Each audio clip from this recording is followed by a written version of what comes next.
Everyone, take two.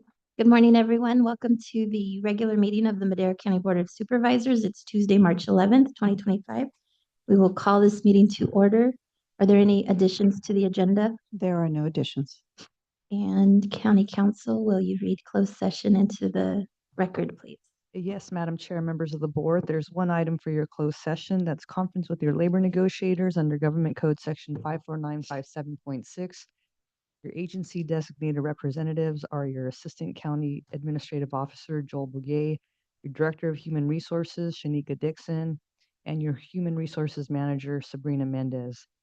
Under discussion is all units of employee organizations and unrepresented employees, all classifications, but not elected officials. Thank you. Do we have any public comment? None online. Thank you. We will recess into closed session.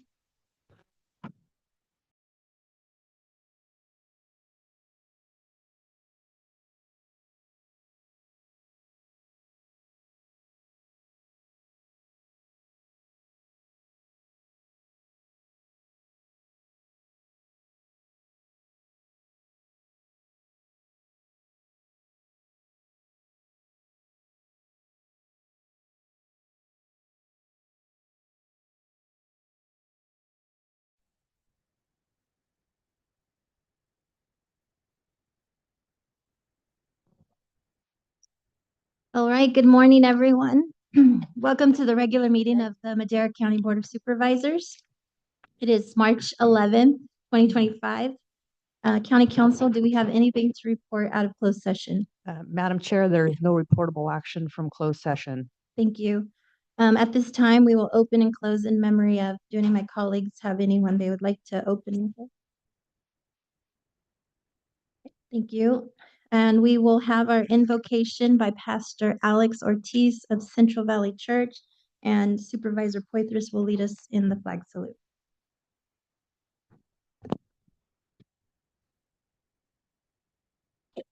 Let's bow our heads in prayer. Lord, we thank you. Thank you for this time, and thank you for this these leaders of this city. God, we pray that you would just be part of this meeting, be part of every decision, every action, everything that is going to happen today. We pray for wisdom. We pray for guidance for all that you plan. In Jesus' name, amen.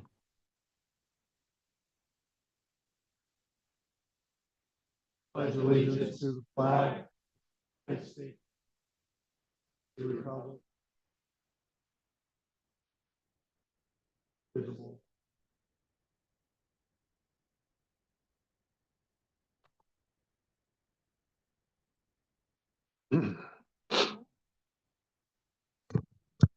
At this time, we will begin with public comment. The first 15 minutes of each regular session are set aside for the members of the public to address the board on any matter under the jurisdiction of the board, but not appearing on the agenda. The board will not take action on any items presented under public comment. Speakers are limited to 3 minutes. Anyone addressing the board is asked to put their name clearly on the speaker sheet and at the podium and state their name and county of residence for the record. Do we have any public comment?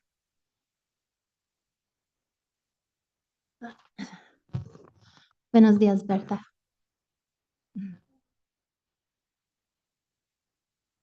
And I believe Jessica Magoza will be interpreting. Buenos días.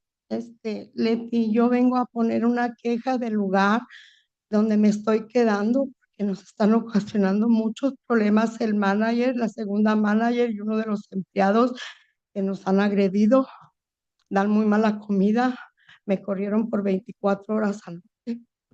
Hi, good morning. I am here because I'm trying to make a complaint against the place where I'm staying at. The manager, the other staff members, they're giving us horrible food and they are not doing what they're supposed to be. Nos levantan falsos, nos tratan a todas las personas muy mal allí, no tienen ética, no tienen educación. Cuando él quiere, nos echa para afuera y tiene gente usando droga allí y con eso sí no se meten, y con lo que estamos haciendo bien nos dan problemas diario, ya estamos cansados, esperamos que nos den una ayuda aquí, por favor. So the person that's in charge of the area continues messing with people like me. He doesn't do anything about the people that are drug users that are currently living on the premises. But us people that are trying to do right, he continues messing with us, doing one thing and another. He keeps kicking us out and just telling us different things. Queremos trato humanitario y esa compañía no nos los está dando. No tienen, ninguno tiene una ética de respeto contra los clientes. Todos me están pidiendo a mí que agarre firmas. Queremos cambios en esa compañía. Nos dan comida como si estuviera la gente todavía en el río. Nunca he sido yo una drogadicta, ni una alcohólica, ni nada. Y esa es la que más carilla me da porque la gente me busca para que yo los ayude y venga a hablar en su nombre de toda la gente que está viviendo ahí. So the kind of food that they're giving us is still food. Like if there's people as what you would feed people that are living in the river. Everybody comes to me for help because I'm the one that I don't want to say I'm in charge, but I am the one that everybody looks up to because we want change. They're wanting to start a petition, getting these signatures to get these people fired. Espero y nos den esa ayuda que estamos pidiendo o cambio de esa compañía y de esas personas. Y esto es lo que puedo decir y que nos ayuden porque toda esa gente luchamos para sacarlas de abajo de los puentes porque yo anduve sacando con otros supervisores debajo de los puentes a la gente para ayudarlas y tener un corazón y esa gente nos viene a poner la salud mental más para abajo. Muchas gracias. So I hope that we can get the help that we need because I was one of the people that was there trying to get people out of the river. And, these people are just messing with our mental health. I hope that you guys can help. Thank you. Thank you. Gracias, Berta. Next, please.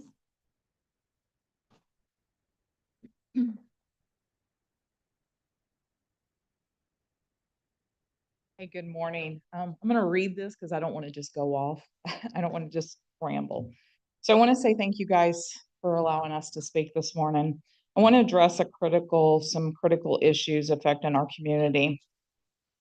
The persistent homeless encampments along Tozier Bridge and Raymond Road. These are areas which include our river bottoms, and they should not be treated as makeshift homes. Instead, they are a vital part of our community, and they deserve the protection and the care. The presence of these encampments have transformed what should be beautiful natural spaces into areas of neglect and danger. The situation not only diminishes the quality of life for our residents, but it also proposes significant risk to our public safety and health. Our local businesses are also affected as the current conditions discourage customers and visitors from enjoying our community. These people in our roads, and they're putting ourselves and them at risk, in which one of my neighbors actually did hit and run one of these gentlemen over. He also had to pay, his insurance went up. This is something that we've got to get addressed. While I commend our Mayor Cece, which I am working with for her efforts to address this issue, and she has started that, it is clear that a collaborative approach between the county and the city is very essential. We must come together to protect our community, ensuring that our river bottoms and other public spaces are preserved for the intended purposes rather than being overrun by encampments. I urge you guys to prioritize this as a matter and seeking effective solutions that address the needs of our homeless population while also safeguarding the integrity of our community. Let us work together to restore dignity and safety to our communities. Please work to clean up this area as well as our river bottoms in Madera County. This is why we elected you guys. I'm tired of driving down these roads every single day. I know you guys have to be the same. I mean, you guys can't sit up here and say you're not tired of seeing it. This was this is a beautiful city. You've been here your whole life. You farmed here. My husband was from here. He's known you, he's known who you were your whole life. This isn't where I came from. This is where I chose to move. So I am asking that you guys look at this, clean it up. I hate where they are in their lives, but as a residents here, this isn't what we want for our community. And as elected officials, I'm reaching out and I'm begging you for your help. Cece's trying to do something. Call me. I'll spend hours out there helping you. I don't care. I don't need a badge. I'll come help you. I just want it cleaned up. So thank you for allowing me to say a little piece here. Thank you. Ma'am, can you state your name and county of residence for the record? We didn't catch that. Yes, ma'am. My name is Melissa Sloan in Madera. Thank you, Melissa. I think Bobby's my Thank you. Thank you, Board. Joel Begay, County Admin Office. I just want to give your board a heads up that on next week, we'll be bringing forward a resolution to collaborate with 4 other counties for a regional application for last mile projects under the BEAD program. The counties that we're proposing to collaborate with are Fresno Kings, Merced, and Tulare. And the reason we're proposing to collaborate is that the timelines of the grant and the requirements of the grant for scoring benefits a more regional approach, and that Fresno County, being a lead agency, already has a contract with Tone Consulting Group, can put together the grant in a quicker fashion. So next week, we'll be presenting our priority areas, presenting a resolution to collaborate with the board. And the reason I want to give you guys a heads up is because of the time crunch. Fresno County today will be releasing an RFP on behalf of the 5-county regional to solicit partnerships with the ISPs to identify these projects so that it would go into the grant application. And they have to do it because of the timing of the grant. Right. Thank you. Thank you, Joel. Anyone else? Do we have anyone online? None online. Okay, I will close public comment and move to the consent calendar. Do any of my colleagues wish to pull any of the items? Seeing none, do we have any public comment on the consent calendar? Do we have any online? None online. I will, I'll move for approval. Second. we have a first and a second. Roll call vote, please. Supervisor Poitras. Yes. Supervisor McCauley. Yes. Supervisor Wamhaugh. Yes. Supervisor Rogers. Yes. Chair Gonzalez. Yes, Vote passes 5-0. thank you. Okay, first item is item 6A. Social Services Department, presentation of a proclamation recognizing March 2025 as Professional Social Workers Appreciation Month. I see Nikki, and I will ask Supervisor McCauley to lead us in this item as well. Thank you, Chair. Yeah, very pleased to be having this proclamation before the board today, and very happy that the team at Social Services could join us. Not going to read the whole proclamation, but I do want to proclaim that the Board of Supervisors of Madera County does hereby proclaim the month of March 2025 as National Social Worker Month, and call upon all citizens of Madera to join the celebration and support of social work profession. So with that, I'll pass it on to Nikki.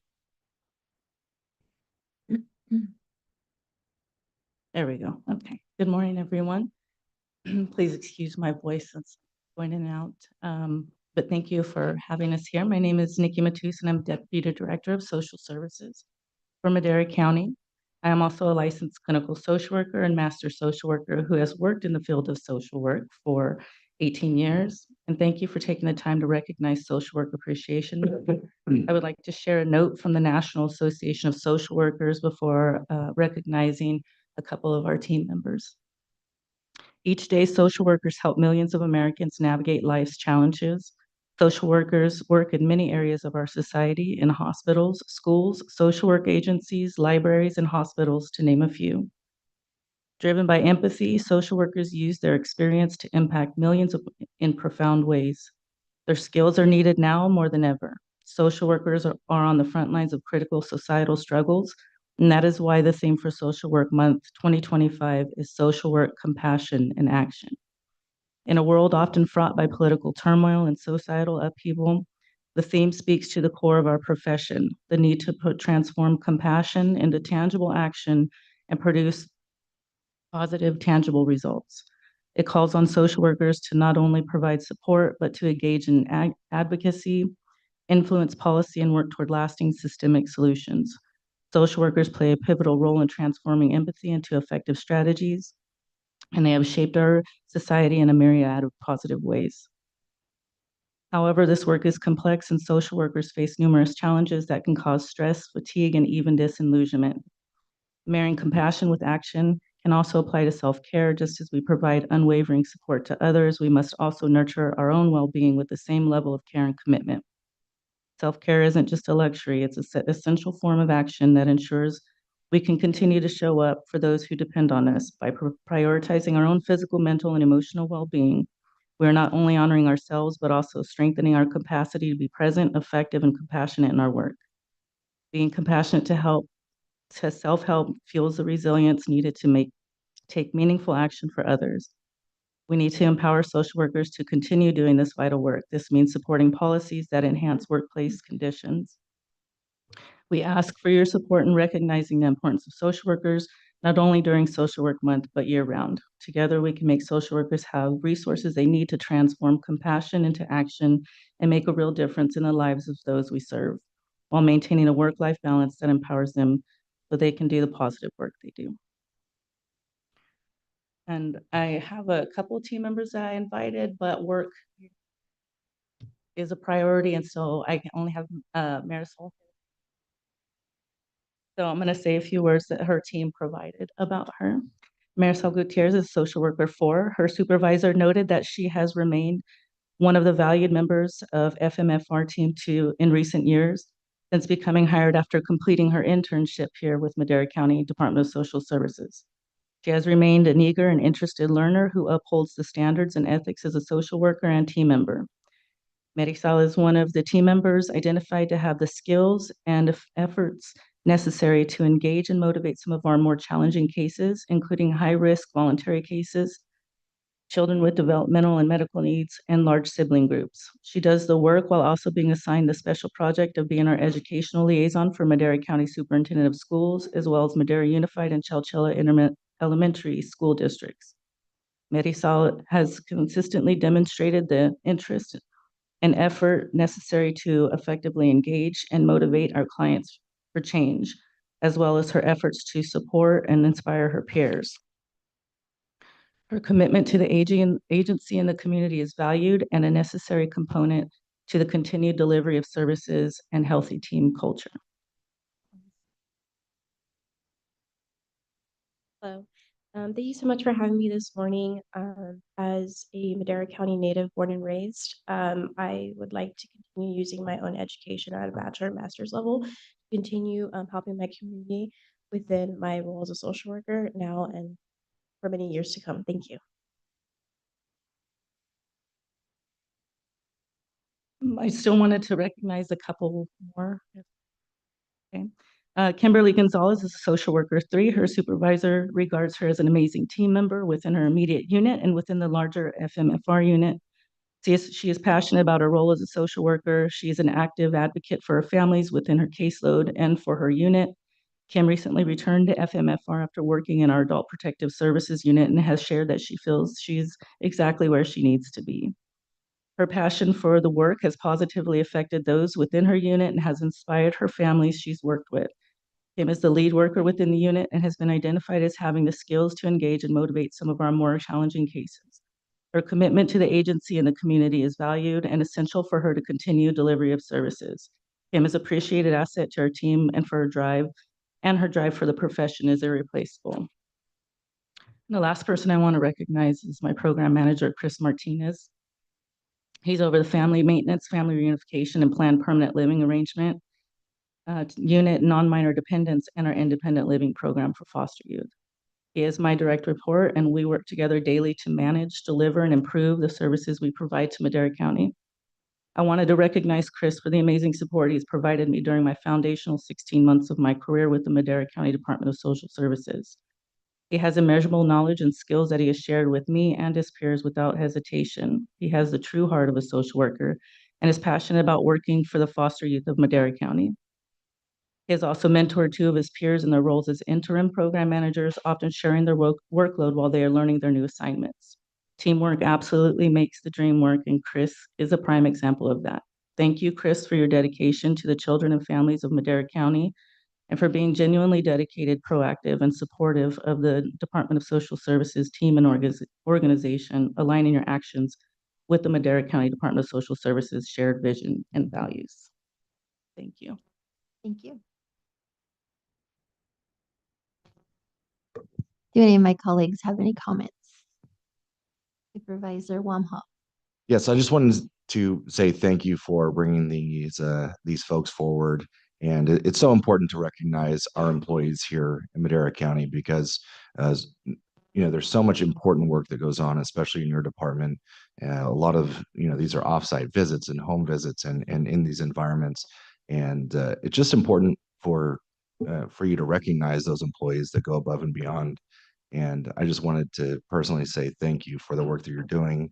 And it's important that you guys were recognized by your peers and supervisors for doing outstanding work. So on behalf of the board, I just wanted to say thank you for all of the hard work you guys are doing. And it doesn't go unnoticed. So thank you again. Thank you very much. At this time, do we have any additional public comment? Do we have anyone online? None online. Then we will convene for a photo. Deborah and your staff, if you can come up, please.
Sometime. Item 6B.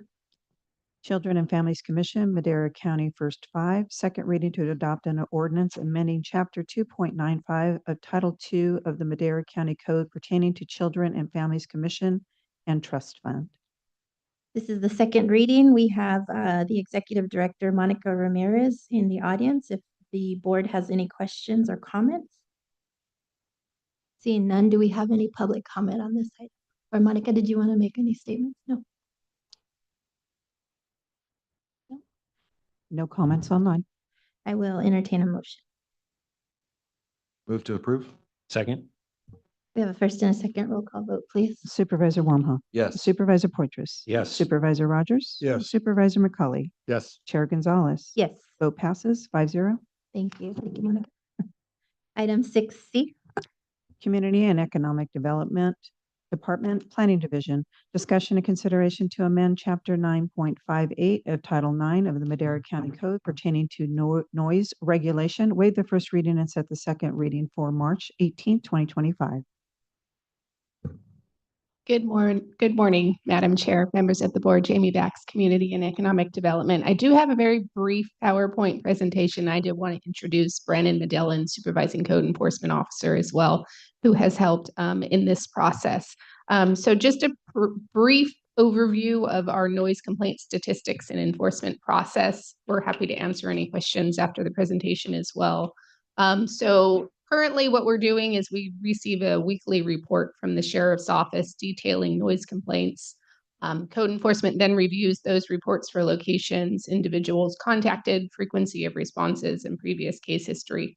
Then they issue a notice of violation. Code enforcement issues that after contact is made by the Sheriff's Office. Citations for repeat violations. The citation will be issued to the property owner. If the Sheriff's Office responds to multiple noise complaints, so they can also cite individuals as well as proposed in the ordinance.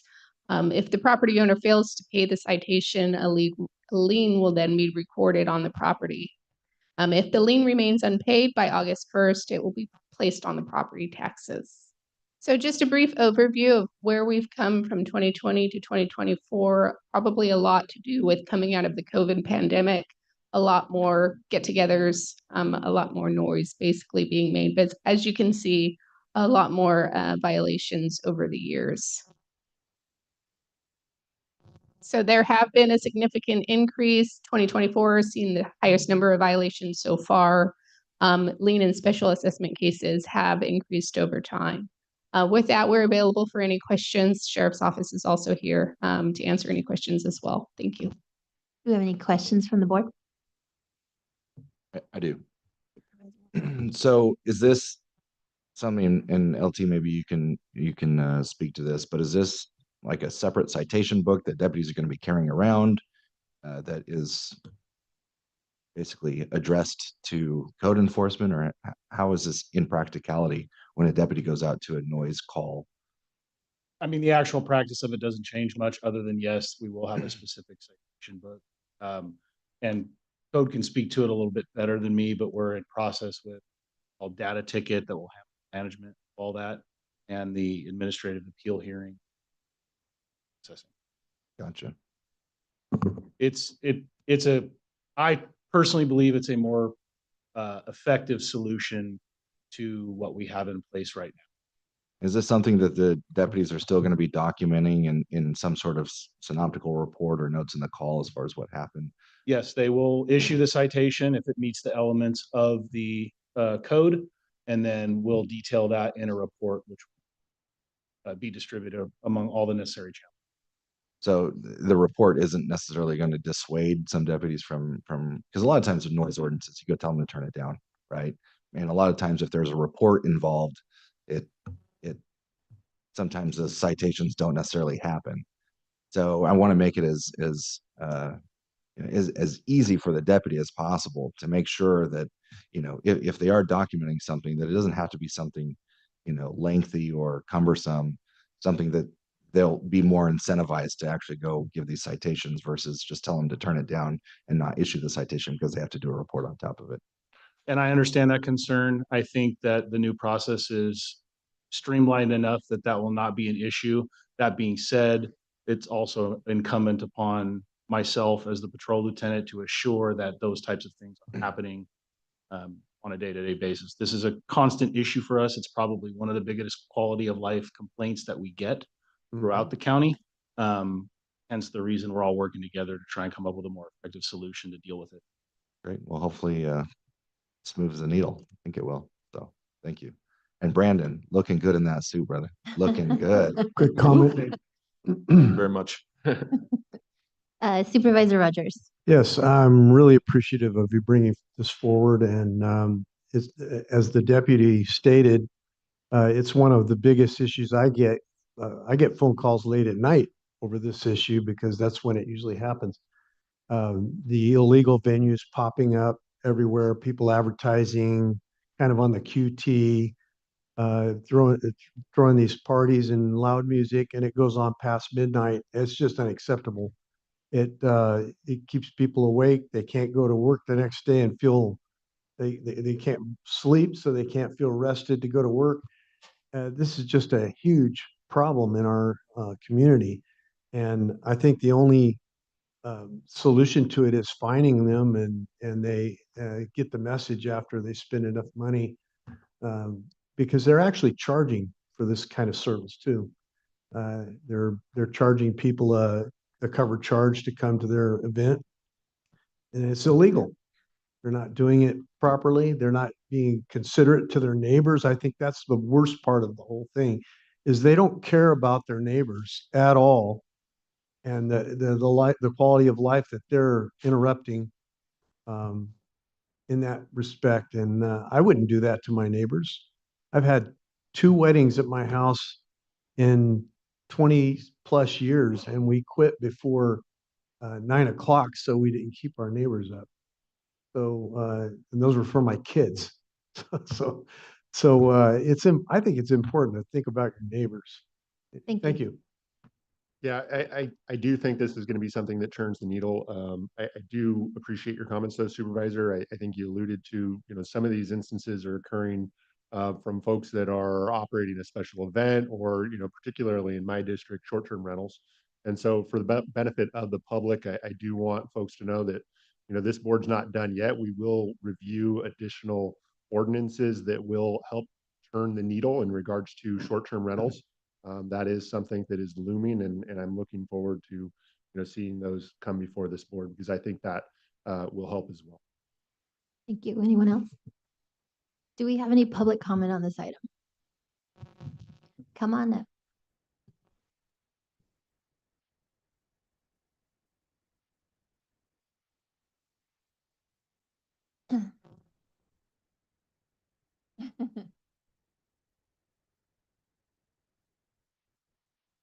Again, I'm Melissa Sloan.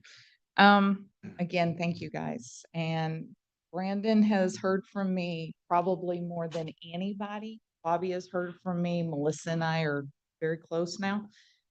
This is literally, I've been in Madera. I was going to read this. I'm just going to tell you, I've been in Madera for 23 years. I'm originally from Missouri. It was a nice area when I moved out to the Madera Lakes area.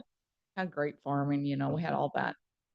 The amount of parties that we have, I'm gone Monday through Thursday normally. By the time I get home Thursday night and the parties start on Friday, I can understand why people go what they call postal, because this is ridiculous.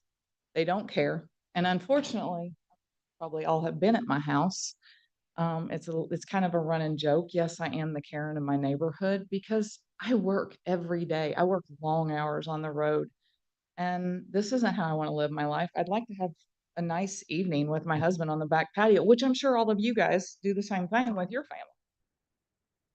They don't respect them. They don't care. And nothing against sheriff's department. A lot of time, you got women that go out there, and I tell the women, I get it. These guys are drunk. They're shooting guns off all the time. It's not fireworks anymore. It's guns. There's nothing we can do about it because nothing's getting done. Clovis and Fresno, I do know because I have worked with them as well. We have I told them what we were doing in our communities, how I work with code enforcement. Brandon been very helpful. Bobby, you've been very helpful, but nothing's getting done. And we have got to get this stopped. The music is ridiculous. The amount of people that are moving in, they don't care about these fines. They're not paying them. I mean, how much are you guys actually getting paid? Because I promise if you look at my call log, you'll probably see Sloan. Don't confuse me with the guy behind me. We're not related, but it's our same last name. It is literally ridiculous. Why don't you make some money for our county and go after these people? We got to do something because I can't handle this. Not only that, it's all of the four-wheelers running up and down the roads. I mean, they get these parties and you've got drunks everywhere. So what happens when I don't get to stand up here anymore and I get hit by a drunk driver and I get killed? You guys gonna remember that? Because it's happened real close.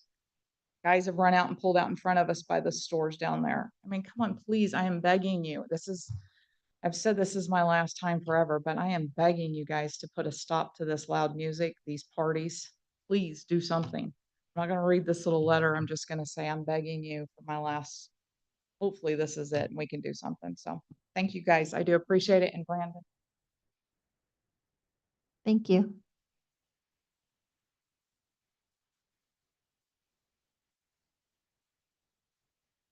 Welcome. You have 3 minutes. Good morning. My name is Tim Sloan. I live out in Acres. Bobby McCauley is soup at several times. As many Dave Varney, myself, have met a few times. This is again regarding the ordinances. Been a big push on tickets, understandable. I'm former military, Vietnam veteran, Marine Corps, former law enforcement. And to see, I've only been out in the acres for a few years. I'm going on 18 years. And the comments that come up to the board every time we come up to use the situation is being looked into. I've personally sat with Brandon, and one of the instances that we see is him being shorthanded. You can only do so much when you have two people. We try to enforce our own areas, and a lot of deputies that do come out, the first thing they ask, are you armed? Yes, we are. We always let them know we've got their back. The situations out there, it's no longer fireworks, as Melissa had alluded to. We have full automatic weapons going. We just, this past year, we had 2 rounds go through roofs. One through a trailer, and it's on a property. The other through an actual house that was being built. Okay, so it's gone past the fireworks stage. Having a deputy come out that weighs $1.25, whether it be male or female, are met with aggressive partygoers that are beating the punch to the deputies out there, pushing them off their property, saying it's private property. Well, when does private stop? When does the point come up? I've already alluded to situations when Leo was out in our area.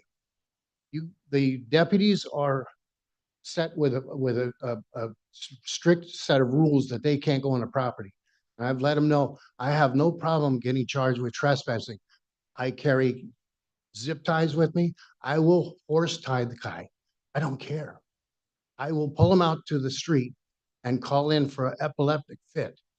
So a deputy can come out and arrest somebody that's shooting off their weapons. No one has any idea where that round's gonna go. That's my biggest issue. Okay. The other is the dead dogs that are showing up.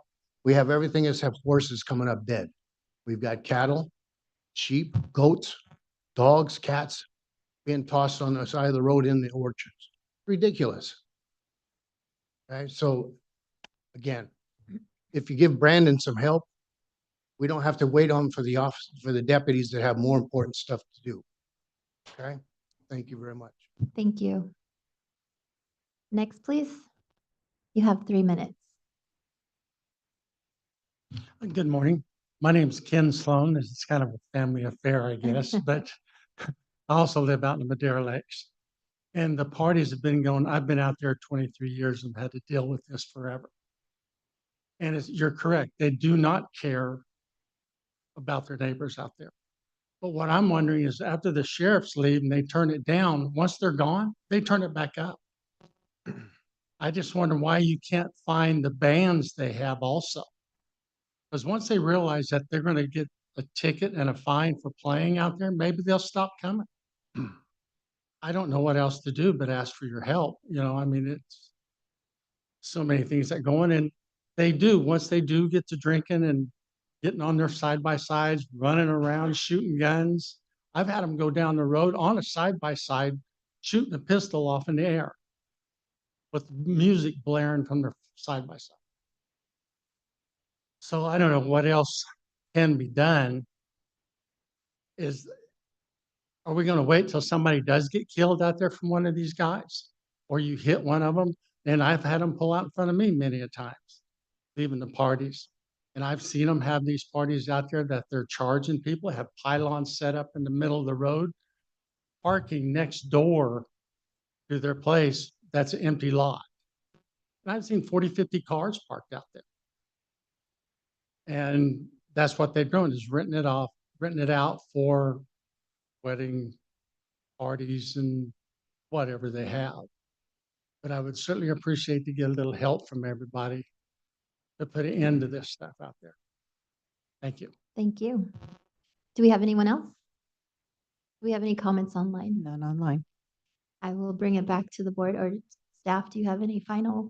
I do just have a couple of quick comments. I do want to thank the Sheriff's Office for their partnership with enforcement. They are a great help to us. And also, this will also allow for multiple citations to be issued in one day. Currently, we can only issue one. And you heard the complaint about them turning the music back up after the deputy leaves. This allows for them to be cited multiple times in one day based on multiple occurrences. So we're happy to answer any other questions, but we are requesting that you set the reading for March 18th, 2025. Thank you. Thank you. Supervisor Rogers? Yeah, the citation goes on their tax roll. Is that correct? It will if they go unpaid, correct? Right. And so that these things are collected and they are issued. I know of one that was way up there and $4,000, I believe. So we're talking significant money. Somebody gets an extra tax bill for $4,000, it's going to get their attention. And now we're talking about their real estate. So their real estate's in jeopardy, and of course 5 years of that, and then it goes to the sheriff's sale. Anyway, that's my comment. Thank you, Jamie. Thank you. Supervisor Wamhoff? And these are progressive fines, right? That is correct. So Yes. if someone gets a fine, deputies leave, turn the music back up, second fine, increased amount. And if I'm not mistaken, we've classified this as a misdemeanor, right? Yes. Yes, sir. So if it comes to bands and DJs, if they want to keep, not abiding by the ordinance, we could technically take their equipment as evidence, right? In addition, That we would stop DJs real quick if you take their equipment as evidence. and also we've increased the citation amount from the normal code enforcement for these particular violations as well. Yeah, we got to make it where it's not profitable. So this ordinance is going to put some teeth in things as long as we can get out there and issue these citations. It's going to have an impact. So Is that a motion? I move to waive the first reading and set the second reading for March Second. 18th, 2025. Thank you. We have a first and a second. Roll call vote, please. Supervisor Wamhaugh. Yes. Supervisor Rogers. Yes. Supervisor Poitras. Yes. Supervisor McCauley. Yes. Chair Gonzalez. Yes. Vote passes 5-0. Thank you very much. Thank you.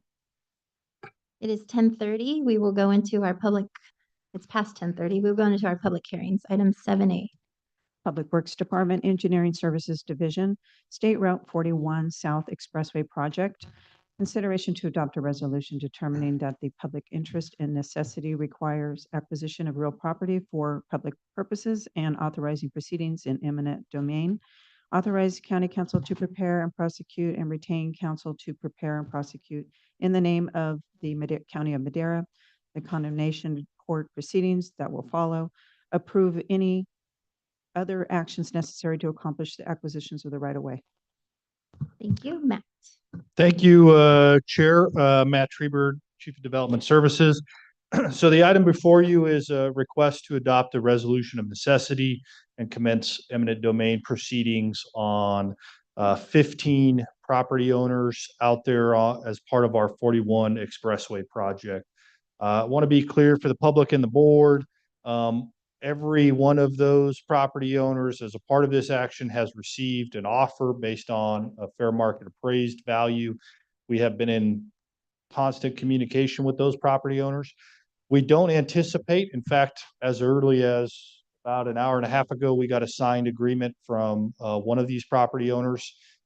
So we may actually have no action in front of the courts on this, but this is our first step to maintain our timelines, to secure our funding. Caltrans has given us a date of mid-June to lock in and be ready to list this project in order to adhere to the grant timelines for the project there. So with that, available for any questions. Again, our hope and goal is that we are working with these property owners out there. Everyone is in support that we've discussed the need for this project, which is key as well. So I'm available for any questions the board may have. Thank you, Matt. This is a public hearing. I will open the public hearing. And do we have any comments from the board? Do we have any comments from the public? None online. None online. I will close the public hearing and bring it back to the board. Move to approve. Second. We have a first and a second. Roll call vote, please. Supervisor Wamhaugh. Yes. Supervisor McCauley. Yes. Supervisor Rogers. Yes. Supervisor Poitras. Yes. Chair Gonzalez. Yes. Vote passes 5-0. Thank you.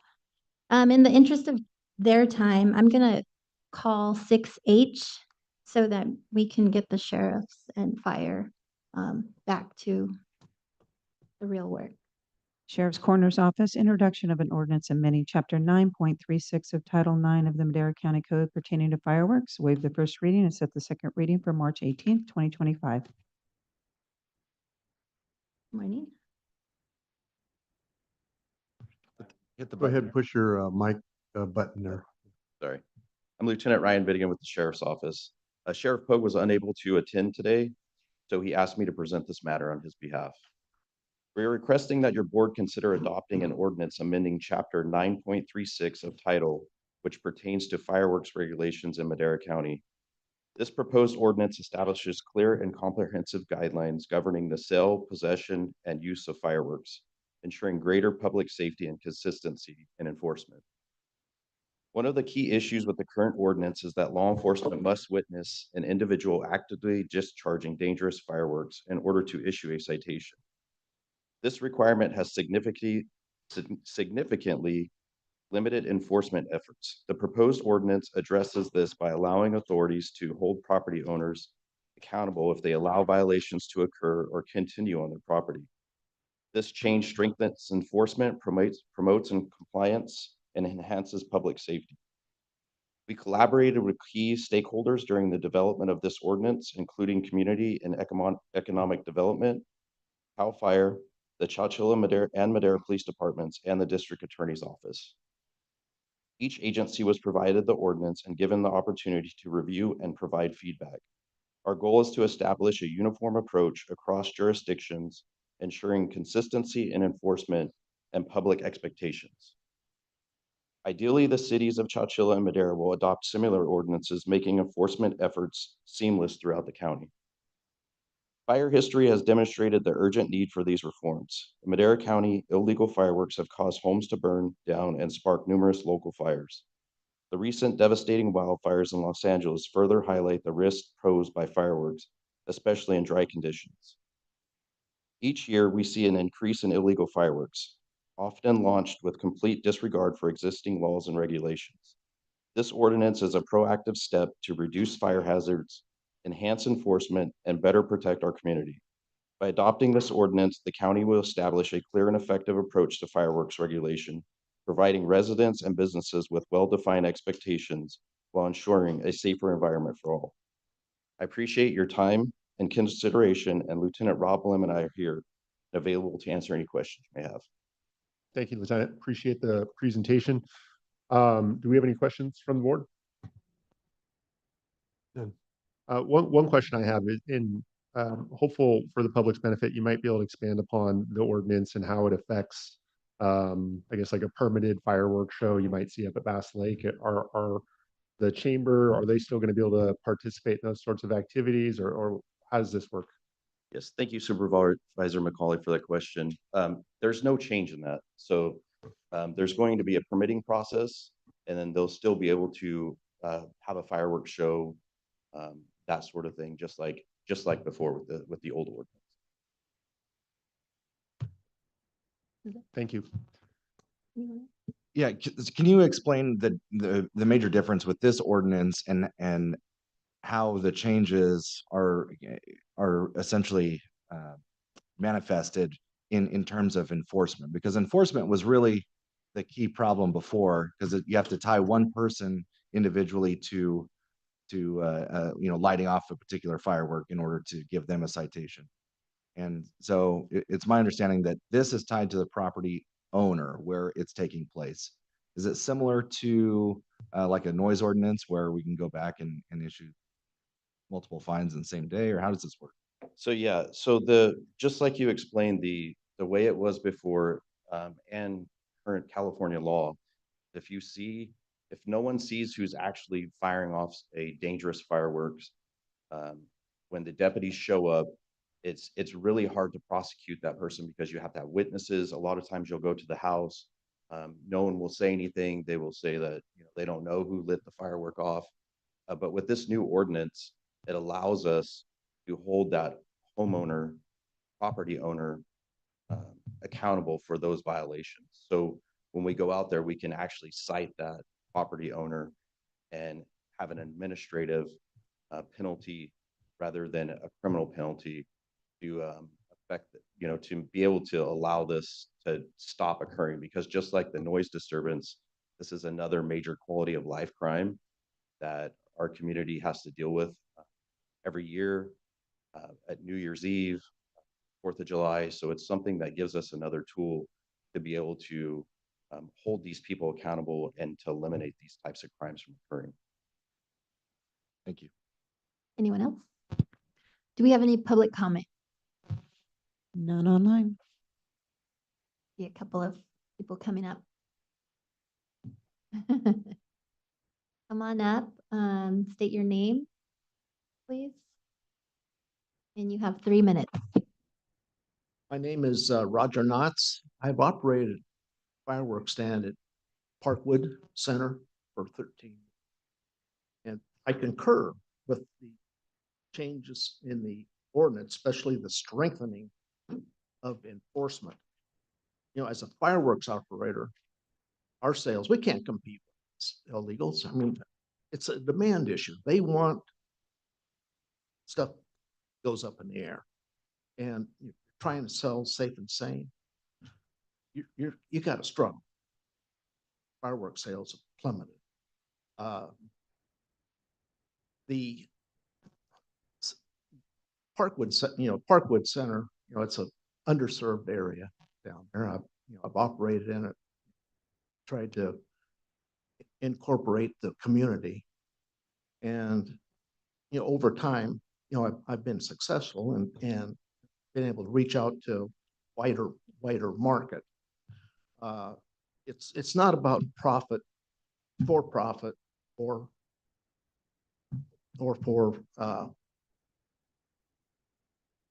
lost my thought here, for profit or for the nonprofits. It's about being able to sell fireworks. Nobody's making it. On an individual basis, the ordinance is coming up kind of quick. I'm for profit, so I've got to buy my inventory early, and it affects me in the current year. Other thing is that I serve a charity, or it's a high school wrestling team, Madera campus north, and I've done that for years. And I need to kind of unwind that relationship with Joe Romine there. I'm the largest donator to his program, and I need a little bit of time to unravel. So if I could get grandfathered in for a period of time, I would greatly appreciate it. Any questions? Thank you. Thank you. Thanks. Next, please. Hello, thank you once again. My name is Tim Sloan. Just to be a pro advocate for the deputies that are having to come out to our area to enforce some of these rules and laws. I had 6 dogs that I had to sedate every time we had thought about fireworks or anything of this nature going off. 2 pit bulls and 4 lab chows. They are not the easiest to handle, especially when you get people that aren't abiding by the local norms of 4th of July, New Year's. We've got areas out here that are just saving fireworks and blowing them off on every weekend, from aerials to ground fireworks. And it's to the point where, as I mentioned, I've been out a little bit on our area. When I first moved in, there were 12 houses on my block. There are now 32. And it seems that everybody that moves into our area thinks that it's out in the country. It's just an expanded part because we have a little bit more property that they think they can do any and everything. These being, oh, we've got 2 acres. Let's blow something up. Let's start something, aerial fireworks. We have more people starting their own houses on fire from these stupidity of thinking that we've got a hose that'll reach 48 feet and they're out 70 feet in their yard. I just witnessed this past January 2 Hispanic males with weed eaters trying to put out a fire that they started with fireworks, and it burned up half their house. So I find it funny that they're that stupid to think about the consequences. My pro thought on law enforcement is we take pictures of people that are blowing stuff up and with mortars, M80s, quarter sticks of dynamite to blow up something, a trash can or whatever the case may be. So if we can take pictures, that helps the law enforcement when they come out, because as I mentioned, everybody says no. And with pictures, it's hard to say no to. I appreciate what the deputies are doing. Thank you. Thank you. Next.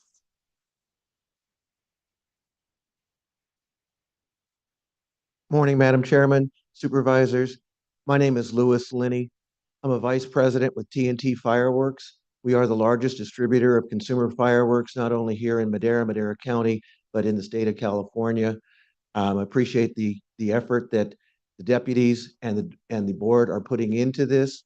I did just find out about this last night. I will tell you that we sent this ordinance proposed change out to the nonprofits that we do business with throughout the counties. And the response that we received last night was overwhelmingly positive. So we appreciate any efforts that can be done to make the deputies' jobs easier and to make illegal fireworks a little harder to obtain and use here in Madera County.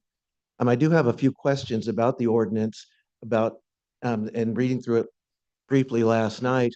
So I don't know if I can ask some questions to county council and see if something can or cannot be corrected and or changed. But I was reading that in the definition section, it defines a new eligible. Let me stop for a second here. I'm sorry, I'm nervous, but Okay. one of the big changes that you're proposing here is to go to strictly nonprofit organizations. Madera County and some of the other valley counties are some of the few places in the state that still allow an individual to sell fireworks for profit. You have two of them in Madera County, so it's not exactly a huge deal. But in the change, it lists an eligible organization as one that has been in operation for a year. And about 2 paragraphs down, it says an organization that's been in operation for 5 years. But I think that would be something that would be clarified. The 1 year is very common. I think that's pretty much standard in most of the cities that have adopted it. But the other thing that I'd like to ask is see if there would be a possibility of consideration is for the 2 for-profits. Roger Knott was one of them. There's a young lady that's been selling fireworks with her family for about 15 to 20 years. If there would be any potential consideration to grandfathering them in and allowing them to continue as long as they are following all the other rules. I can tell you from experience that both the city of Merced and the county of Merced, when they changed ordinances 5 to 10 years ago, they found the same situation and they did allow the grandfathering. Clearly, that's 100% up to you folks if you would choose to give those people that courtesy or not. My big questions come down again in the regulations. There's one thing that you've got in there that is almost physically impossible, and that is that all of the stands down in Madera County would have to be removed from their locations within 3 days. I can just tell you that that's probably not going to happen, regardless of how hard myself and my peer in Phantom Fireworks try. There's 350 stands that we've got in this local area that we need to be taken down to get them out of Madera County within 3 days. While trying, I'm just telling you that there are some things that are very, very hard to accomplish. We would ask for a consideration and maybe potentially change that to a week, something a little bit more doable. And then lastly, and I see I'm going to, if I can have a few seconds over, there are 2 big things in this ordinance that I would be excited about. One of which the deputies mentioned, the social host component. And my apologies, but we passed several state laws in the last 5 to 10 years, one of which does allow jurisdictions to cite as a social host, similar to what the deputy was speaking about and similar to what your noise ordinance would contain. But I didn't see that in the ordinance, so I'm not sure exactly how that would or wouldn't be effective or legal. Social host ordinance, by the way, 100% we're behind. It allows, matter of fact, we're seeing a lot of communities that are now using drone enforcement. They're not even having the deputies on site. The other thing that we've passed that can be allowed is administration citations. That also takes the deputies out of it, that they no longer, you can cite similar to a parking ticket. Okay. So that, Thank so you. I apologize, Madam Chairman. Thank you for your time and thank you for your consideration. Thank you. Do we have anyone else? None online. None online. Board? Chair, I'd appreciate some clarification from council because my understanding is the intent behind it is to have a host ordinance in which we can go after the property owner. So are you able to clarify, are we accomplishing that within this ordinance? Madam Chair, members of the board, the intent was to, I missed that, host ordinance. Correct, yeah. So that way, if there's fireworks coming off from the property, then we can find the property owner as opposed to looking for the individual. Correct. That was the main intent, that there's a rebuttable presumption that the property owners knew or should have known that the illegal fireworks were being launched. There is a typographical error that I did notice from one of the commenters from 1 day to 5 days. And in speaking with sheriff deputies, the nonprofit versus for-profit issue that was raised is something that I think we need to look into. I think it's a good point, and didn't get a chance to ask the deputies, but this is the intent of bringing it now is to give notice and hear some feedback such as this to allow some time, because it takes effect 30 days after any board approval, and to allow this to be set in place for this coming 4th of July season. I'm not sure if the deputies are going to agree with this, so they might come up and disagree with it, but the second reading and proposed adoption is scheduled for next Tuesday. I would suggest, Madam Clerk allows, that we, in quick order, reintroduce this, having addressed some of the comments at the next meeting. Ordinances have to be adopted during a regular meeting, so potentially set the second reading and propose adoption for April 1st. That's a regular meeting, but give us about a day to look into these issues and reintroduce it, because it seems like more than just typographical errors. Thank you. And again, they may not like that idea. Sorry, I would just like to add that when this document was drafted, we did pull from other jurisdictions to see what the industry standard was. And the jurisdictions around our area, it appears the industry standard is the nonprofit eligible organization that do have fireworks stands within their county based on their ordinances. Thank you. It was the pleasure of the board. I have a couple comments here. As far as us having to, thank you for your comments, by the way. Having to, I would like to see some sort of language change regarding grandfathering of those for-profits, something along the lines, if they have operated in the last 2 years as a for-profit, that those two may be grandfathered in. And then language changing for removal for like 5 days instead of the 3 days.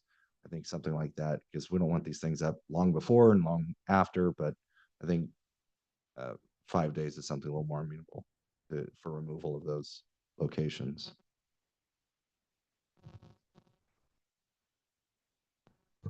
Yeah, I appreciate those comments and be supportive. I think one thing I'm just weary of would be, as far as grandfathering goes, I don't want to see, between now and the next meeting, somebody go out and get licensed and say, hey, I'm part of this too. So I don't know if there's some stipulation within the grandfather clause that we can say they have to be operating for at least the last 2 years or something along those lines. But I think you understand what I'm getting at, what I'm cautious about. Madam Chair, I do understand that comment, and one of the potential edits I'd like to explore is not the grandfathering concept, maybe that's the fallback, but for-profit sales of safe and sane fireworks are generally not the problem. It's the illegal ones. Right. Usually we're responding to organizations who are getting broken into their fireworks stands, but and correct me, but it's not that they're selling illegal fireworks, in those booths. And so I'd like to see if we can allow certain for-profit stands, because that's usually not the fire risk and the illegal activity, but also the grandfathering and hearing those comments, Right. those guardrails. Thank you.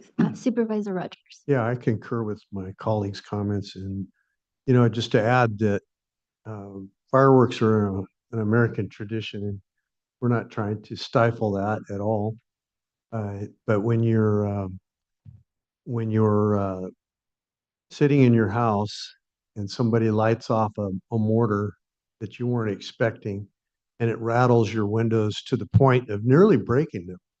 I mean, we've had that near shattering experience, and had some things that occurred, like I lost a very good dog as a result of fireworks. And there are always accidents that occur with these mortars that it's crazy. I mean, they tip over, and they've had them tip over and shoot at individuals, maiming them, killing them. They've had them blow up in their faces, fuses too short, whatever.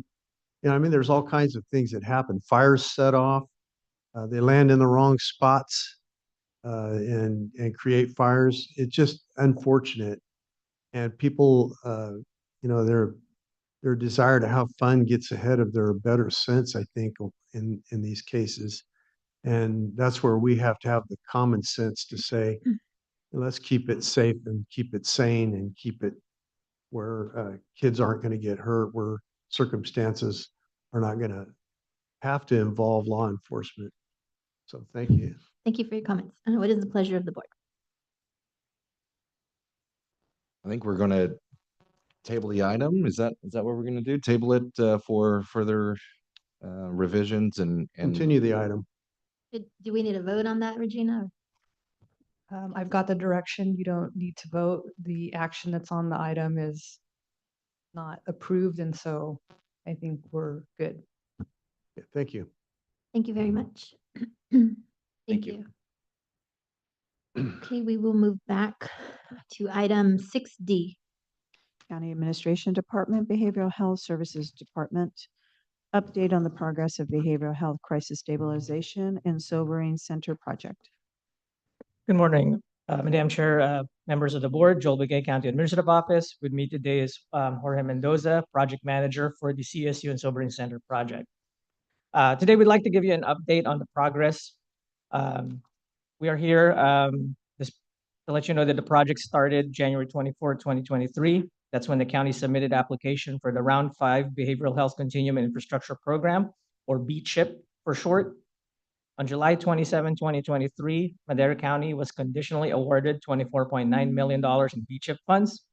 However, it took the state several months to finalize the state funding agreement, but finally on March 8, 2024, the funding agreement was executed by both parties. Between March and November 2024, there was an issue with the legal description on the site where this project will be built, because it is in the same parcel as the jail, and there are other state bond-funded projects in there. So our council had to work with several councils at the state level to get that resolved. In the fall, on November 7, 2024, the county was finally able to release its request for Statement of Qualifications, or RSOQ for short, to seek qualified design-build entities, DBEs for short, that would become eligible to bid on the design and construction of the CSU and Sobering Center. Under the terms of the RSOQ that was released and consistent with best practices recommended by Design Build Institute of America, the RSOQ terms stated that only the top 3 highest ranked DBEs will be eligible to move on to the next phase of the competitive bid process. On February 21st, 2025, a review committee consisting of representatives from behavioral health and county administration completed evaluation of the RSOQ respondents and had ranked the following 3 firms as the 3 highest ranked qualified DBEs out of a maximum of 690 points. First is Queering General LLC and Boulder Associates with a total of 642.35 points. Second is W.E. O'Neill Construction and Perkins Eastman Architects with a total of 624.4 points. And third is Swinnerton Builders and DLR Group with a total of 611.55 points. Under terms of the RSOQ, these 3 firms will be eligible to move on to the next phase and submit their proposals for the design and construction of the proposed CSU and Sobering Center facility. This concludes our update for today, and we're available for any questions. Do we have any questions from the board? Supervisor Rogers. I have a couple of questions, a couple of comments. One is that we've always stressed as a board, well, number one, the board has always had an opportunity historically to be apprised of these projects before they move to RFQ. None of this board was apprised of that. We knew that we were going to do the project. I had a meeting with the behavioral health director a few days before I found out that the RFQ had already been issued and the process had already been gone through. So we were not apprised of the RFQ process or the makeup of that committee. One of the things that we've always stressed is local participation in the contracting portion of any project. That's a really important thing to us because economically the dollars turn over 4 times in the local region when we select contractors who work locally. So we want to really make sure that we focus on local contractors. There is little or no connection to local contracting from any of the 3 contractors. 2 out of the 3 are not local. They have a temporary local office because they're doing a project locally, one of them. And one of them put up an office in Fresno about a year ago. It's a small office that almost seems that it was put there just to make them look local rather than actually being local, but there's no connection with local work. Number 2, the makeup of the review committee really concerns me because you've got 3 people from behavioral health and 1 person aside from that from administration, all of which have no construction background, 0 construction background, might have had some kind of dealings with analyzing, might have had contractual looks, but no construction background. It's my understanding that Kitchell trained all 4 people for this process. The fact that they had to be trained really concerns me about the qualifications of the people involved in evaluating these statements of qualification. The fact that you had to train them says to me there was little or no experience there. That's really concerning to me.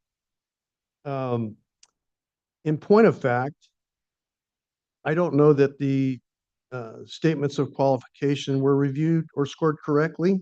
I don't know because I don't know the qualifications of those involved to make this kind of selection. One of the selected contractors, and I'm not going to name anybody, one of the selected contractors did not qualify for a similar project in a different county. That tells me somebody missed something. Another point that I'd like to make is that DLR, who is one of the architects who is going to be bidding on the project if we grant this award or award this bidding based on qualification. DLR worked on the preliminary design for the grant. We paid them $40,000 to do so. Now suddenly they are a partner in the bidding process with one of the contractors. While they went and asked, or someone asked the question, is this legal? And they were told by legal counsel, yeah, it's legal. Well, the fact that we had to ask the question tells me that we're walking on the edge. We're walking on the edge of a lawsuit. We're walking on the edge of ethics because they are privileged to information that the other contractors are not privileged to. They were in on the process. While they may have done the design work and everybody can see the design work, they were the only ones in the room when we did the process. So there is an ethical question there. That is, bridging contractor, bridging architects are never allowed to bid on projects with to partner. There's a lot of other things I could say about the scoring and some things that happened during the scoring, but I'm going to save that for another time. I want to say that I don't understand why we limit ourselves to only 3 because of a recommendation from an organization.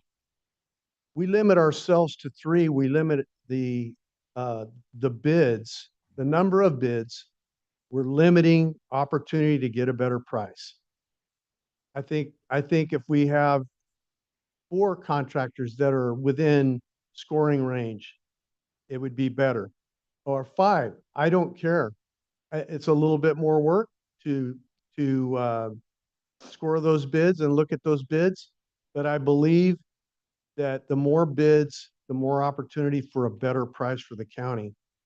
So in my opinion, and I'd like to make this a move and a recommendation by the county, not a motion, because this is only for discussion. But the review process is and was irregular at best.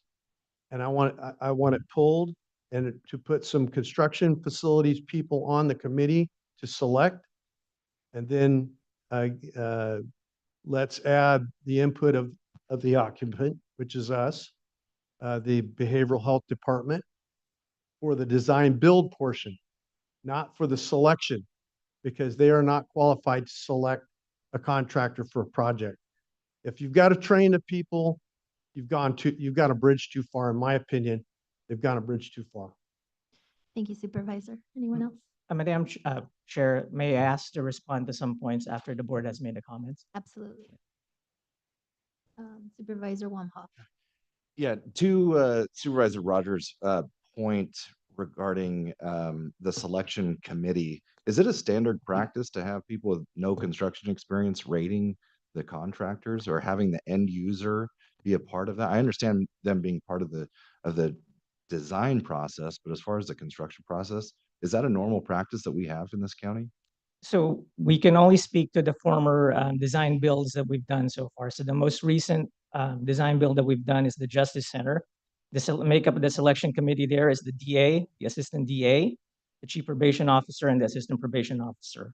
They were the occupants and users of the building, and they were the ones that evaluated that design build. So while there is no official county policy stating the makeup of that, it has been our past practice to include the occupants as part of the evaluation committee. I would definitely like that changed. I mean, I understand the end user being a part of the design process, but as far as, you know, rating a contractor, you know, no offense, a cop has no business rating a contractor. A behavioral health employee has no business rating a contractor. Being a part of the design process, absolutely. You know, how the building looks and fine, but it doesn't make any sense to me. And I agree with my colleague. I'd rather have people with, you know, construction experience rating contractors. That's it. Anyone else? Okay, thank you for the update. Actually, I'm sorry, yeah. Joel, you wanted to respond. I do want to respond to a couple of those points. With regards to the DLR group, yes, they did provide the initial schematic design for the contract. We did clear with legal counsel whether that would preclude them, and it doesn't. All of the work materials that were done, the details of that design was presented and available to any bidder. So in our opinions, there was no competitive advantage for DLR group. And like I said, hiring of DLR group was out of necessity to make the grant more competitive because of the timelines of that. I'd like to also piggyback off of what he just said. And I appreciate what you did, providing all those documents to everybody.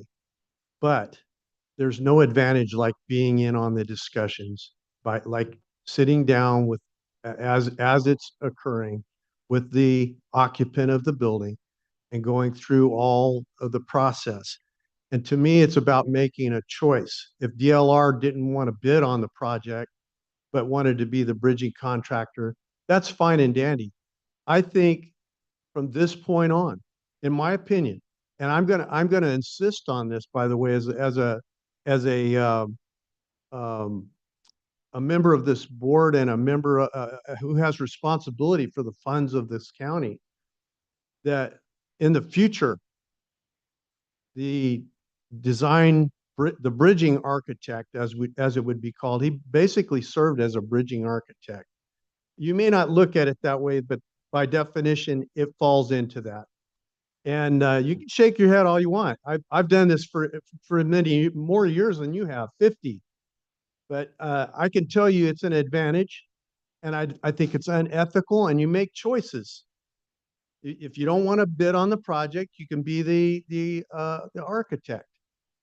Otherwise, you can choose to bid on the project. We'll find somebody else to be the bridging architect. Madam Chair, may I inquire, are we receiving direction? I'm a little confused. Well, I'm saying this is how I will view it in the future. But with And- regards to the item presented today, we were updating on the process, so I'm getting is an up- conflicting messages. Yes, thank you. This is an update. County Council, do you want to chime in? Please. Madam Chair, members of the board, I want to say what I'm shooting for here. Let me, Okay. And this will clarify her comments. Okay, this will help her clarify her comment. What I'm shooting for here is for you to bring it back to the board like you always would, but understand this is where I'm headed. thank you. Council? so Madam Chair, this isn't an action item, but if the direction from the board is to bring back an action item, then that can be brought back for action. Thank you. So to, yeah, go ahead. Supervisor Poitras. Madam Chair, I'd like to hear the rest of Joel's comments. I don't think he was finished.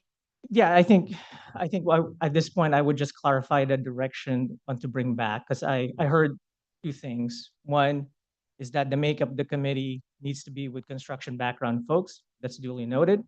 But also that to increase the eligible bidders from 3 to 4. So those are two kind of different things, because if we're gonna change, one seems more prospective, or is that a direction to redo the bid with, evaluate it with 4 construction? Because I think, I think yeah. we'd have to do that in an action. So what I'm asking for is us to bring back an action item. Regina, for clarification, what is the liability if, the notices went out? It stated, I believe, that the 3 would be moved forward. What is our liability? So We- Madam Chair, members of the board, in discussing how this project was bid out and the information, there is discretion from the county to relook at the entire process. That's essentially what the board may be doing here. Changing it at this phase when the qualifications have been submitted and we're moving on to the next phase of asking for bids isn't legally advisable. And so what would be, in my opinion, would be brought for potential action is to restart the process. Having changed the some parts of the project and asking contractors to Yeah. bid again. To add to that, I think that is what, if that is the direction the board wants to go, we would recommend redoing the RFP. Now, there are implications on the timeline. We will do our best to structure it so we don't lose the grant, but simply changing it when we've advertised the process already is more problematic. We would have to blow up and reserve our right to cancel this process and start a new process. So we can come back on the 18th with recommendations specific to that. And I do kind of want to end, and I understand where the board's coming from. Having been on that committee, I would say that you made a comment about if we had to be trained. So the training is the intricacies of what design build entities are versus the design bid build. And yes, while I wouldn't consider my construction knowledge anywhere near your Supervisor Rogers, I do feel that as being a member of that committee, that I have rated these unbiased and that I had the competency to rate it. But that's my opinion. And I'm I sure reserve you as my did your opinion. best, Joel. I'm not pointing my finger at anybody. I'm just saying I don't have confidence in the process. Duly noted. Anyone else? So Madam Chair, if I can just answer a little bit more directly, I think there is discretion. The liability is low. Anyone can sue for anything. But I think taking action today would heighten that potential liability. But what the cost may be is a time cost in terms of getting the project done and potentially a different outcome in terms of responses of. Right. to We'll the get it RF. done. We always do. So Um, I didn't hear that. Can you repeat So- that, Jay? Yeah, it's not clear to me what the board's requesting staff do. So if we could clarify that, that would be And Go ahead, Madam Supervisor Chair, Cuevas. I'd also like to, maybe I don't quite understand, Council, you said something about taking action today would be problematic. And there's no action being asked for today, but so what action is that you were mentioning? Because when I hear problematic from you, it's like, Yeah, So I just meant if there was action to start the process again, that would be not necessarily on the agenda. If there's some direction to bring this item back, that's different type of low okay. threshold action than, and I think that is what is being requested is some consensus on the direction, but not action on the actual project itself, just, I don't know that there's a full consensus without taking a vote. and that we can do. That's a little bit separate. That direction to bring it back is separate than action to start the request for submittal of qualifications all over again. right. So if that helps in the direction and That's why we need a vote in the future on that very thing. I think, if I may, for me, I think that moving forward, I concur with the, having the contractors a part of the, the review of the bids, but having the staff at the, I don't remember what you all called it. Design process. The design process is absolutely, we could establish a policy moving forward. I think we are where we are, and I think we need to move forward with how the process went. I think there's lots of lessons that we've learned, and I think moving forward, we should, establish that policy. So I'm not in favor of changing anything at this point regarding this particular project. That's where I am. But I understand. Yeah. Well, Anyone else? if we can bring it back for a vote of the board, I think that'll clarify it. Supervisor Chair, Poithers. yeah, thank you. Joel, in regards to the review team, how many people were involved? there were 4 members of the team. Yes. 4 members, and you're, considered general services. Anybody else? There's 3 BHS staff. One of them formerly was general services. They just happened to be BHS staff by the time the RSOQ. But there was an intent to have 2 general services and 2 behavioral health staff in that. There was a 5th member, but that person chose not to submit. And so yeah, it was evaluated and the 4 chose to submit. So it just wasn't 4 people from BHS with no general services background or no appreciation for construction or the process? I mean, they're not in terms of it's not their day-to-day, construction is not their day-to-day, but Right. it also, so much of the RSOQ is speaking to the programmatic side. So it was important to have the balance of the programmatic side and those folks that deal with the contractors themselves. Very good, thank you. Anyone else? Supervisor? Well, we're not. Thank you for the update. And, there's nothing at this point. So will we bring it back to the board at a later date for a vote? Well, I was trying to get a consensus, but no one's really saying Yeah, I'm a anything. little unsure what we're bringing back and what we're voting. Are you saying that, are you requesting that? I do not want to continue with the process as it is. I have no confidence in it. I do not want to continue with that RFP because I have no confidence in the selection of the qualification. And I want to start the process over. As a board member, that's what I'm asking for a vote. Are you able to help us understand what would provide you more confidence in this process? I mean, we've got 2 people from general. I could go into more detail, which is not going to be flattering to staff. I will. And I'd prefer not to have to do that on this level. The three things I mentioned are the basics of why I feel we need to go back out for proposal, a fresh proposal on qualification. And that's the bottom line for me. None of those things met my threshold for doing it right. And I just feel like I think we're up against it. And I believe the ethical thing is really a serious issue. The DLR being part of the bid, I think it's a serious issue. You may not think so. I think we're opening ourselves up for a lawsuit right there because they have an unfair advantage by having set in on the meetings. I think that's very clear.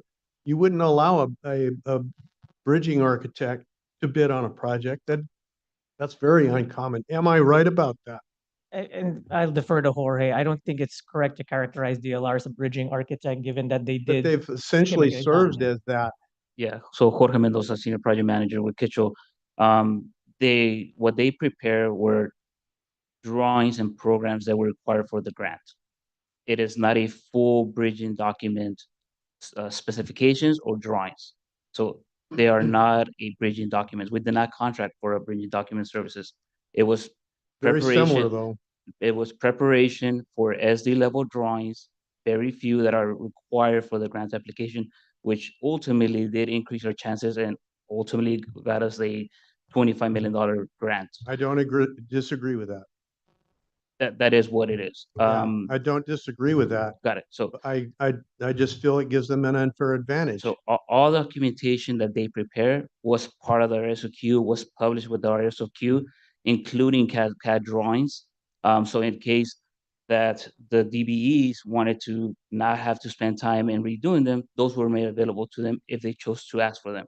The floor plan that was included, the DLR work, ultimately may or may not be used by the DBEs, right?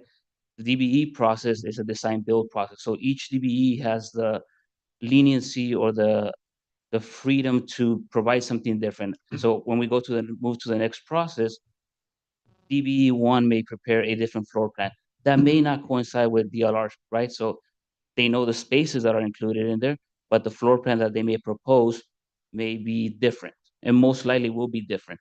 DBE two may be doing a different floor plan, right? And DBE three will do the same. What they're basically saying is, county, we're gonna build you an $18 million facility with these amenities. And so the design build contract or process, it is subjective, but it does give the county a guaranteed maximum price because we are in a grant. We don't have additional money.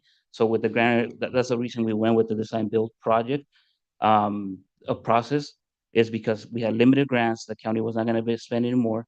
And the GMP guarantees that they're going to build us a facility that satisfies the operations and the needs of behavioral health. Going back to the training that you kind of mentioned, that's part of the process, right? To your point, in our personal lives, when we hire a contractor, we do it because we're not experts, right? But we go on recommendations based on past qualifications, past references, and that's what we did. We contacted references that they listed. We reviewed past projects that they completed. All DBEs who submitted are qualified design build entities, but we only ranked the top 3, right? That's not to say that the other 4 cannot build the CSU. They potentially could, but what you want to bring the design build entity that is most qualified. All of them already said, we'll build you the building for 18 million. Past that, now you're qualifying the best quality, you're bringing in your most qualified design build entity team, right? So people who have worked and constructed similar buildings, behavioral health facilities, are score higher. If a design build entity comes in with a construction background but no behavioral health related, then they score less, right? So again, the design build entity is bringing best value, and you want to pick the most qualified firms, and that's what the selection committee did. The training that we went over is assessing each category and kind of what to look for, right? Resumes by the proposed staff, whether they have already been part of a design build process, right? So if some of the staff they propose had now worked on the design build project, they were scored less, right, compared to other entities. What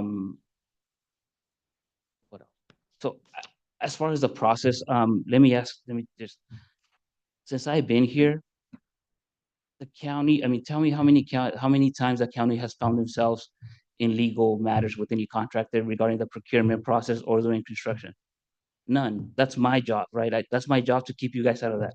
My job is to keep you guys in adherence with public contract code. So That's what just I'm trust, doing. so you're saying just trust me because I've been here and we haven't had any No, problems. no. That's my job is to ensure adherence with federal, county, local, and state federal public contracting codes. I'd like to address some of the comments you made. Just be, Hang on, Supervisor, I believe Supervisor Poitras wanted. the go floor. ahead. Right. I would just like to say for the sake of brevity, Chair, you made comments earlier about the process, and I'd just like to say I support your comments, so that at least, you said you're looking for a consensus, so you can add me onto, your Thank you. position. Thank So you. just wanted to do that. Thank Thank you. you. Oh, Supervisor Rogers. I don't think there's any need to go on and on. We have a consensus of, we'd like to get to the vote, eventually on this project, so. Did I mishear Supervisor Poitras and? No, I believe that our chair talked about moving forward with what's occurring right now as far as the process, and then in the future, looking at some other alternatives or maybe making some adjustments and so forth. But I would support the chair in terms of that. Yeah, and I would say. So there'll be no vote? Is that what you're saying? Regina? Eventually? Oh, I'm sorry, Madam Chair. We just might need to hear from two other supervisors to gain, or one more to gain consensus. Right now, I think it's. Yeah, I would be in favor of moving forward as is and working on getting some sort of formal policy in place. We don't have any of these issues in the future. I personally get a little uncomfortable going backwards. From what I've heard, it sounds like we're in a good legal place at the moment, but changing things up could potentially expose the county in the future. So that does create some concern for me. But I do agree with comments around local participation. I don't know if that's something we're evaluating in our current evaluation process or not, but those types of things are important to this board. And so when we do come back with a formal policy, I would hope that would be well. Anyone else? Yeah, I mean, as far as this grant timeline, if we were to, let's say, add additional qualified contractors, what would that do? Is that a process where we would have to start over to add additional qualified folks? Yeah, so I would say you would have to start the RSO, publish the RSOQ again. Otherwise, I think the county would be exposed to bid process from the top. And what's the timeline for that? We And would would we, lose- and if we were to go through that process, what would we be at risk of losing the grant? What is the grant timeline? Yeah. So the grant we have to be completed with this building by June of 2027. Right now, our current timeframe is releasing the RFP this month, if we were to proceed, and awarding an RFP, like a contract, around July, bringing it back to July. That will give us 23 months to design and complete this building, Okay. which is very feasible. So how long did it take to go to the RFQ process? Right now, it's about a month and a half. We're gonna go the RFP. The RSOQ, if we were to publish it again, we would be putting another 4 to 5 months, because we started back in November. And the reason we're kind of against this timeline is, like Joe pointed out, is AHP did take a while to finally approve the new legal description. Well, I guess that plays to Supervisor Rogers' point as far as, this board needs to be more informed when these processes are happening. Because to go another 4 or 5 months, I think is difficult. And I think just having, you have something, Joel? Yeah, I do. I forgot to speak to that. I think, we take it seriously that we keep the board updated on it. So I apologize, I don't have the dates, but we felt that we have updated the board. I'm not prepared to research when we've said. I don't believe we've had a formal policy of on this date, here's the published RSOQ, we're releasing it on this date. But I do believe in the moments that we've gone to the board, we have said the intent that we'll plan to release this RSOQ, but I don't have the dates. I just don't want your board to get the impression that we're trying to keep the board in the dark on the process. I think, I wouldn't think that. I just don't feel like we were notified and and we'll rectify that. But yeah, we've always had the opportunity to know what the selection committee is. That didn't happen in this case. That's the first time for me. Thank you, Supervisor. And that's 16 years. First time. Thank you.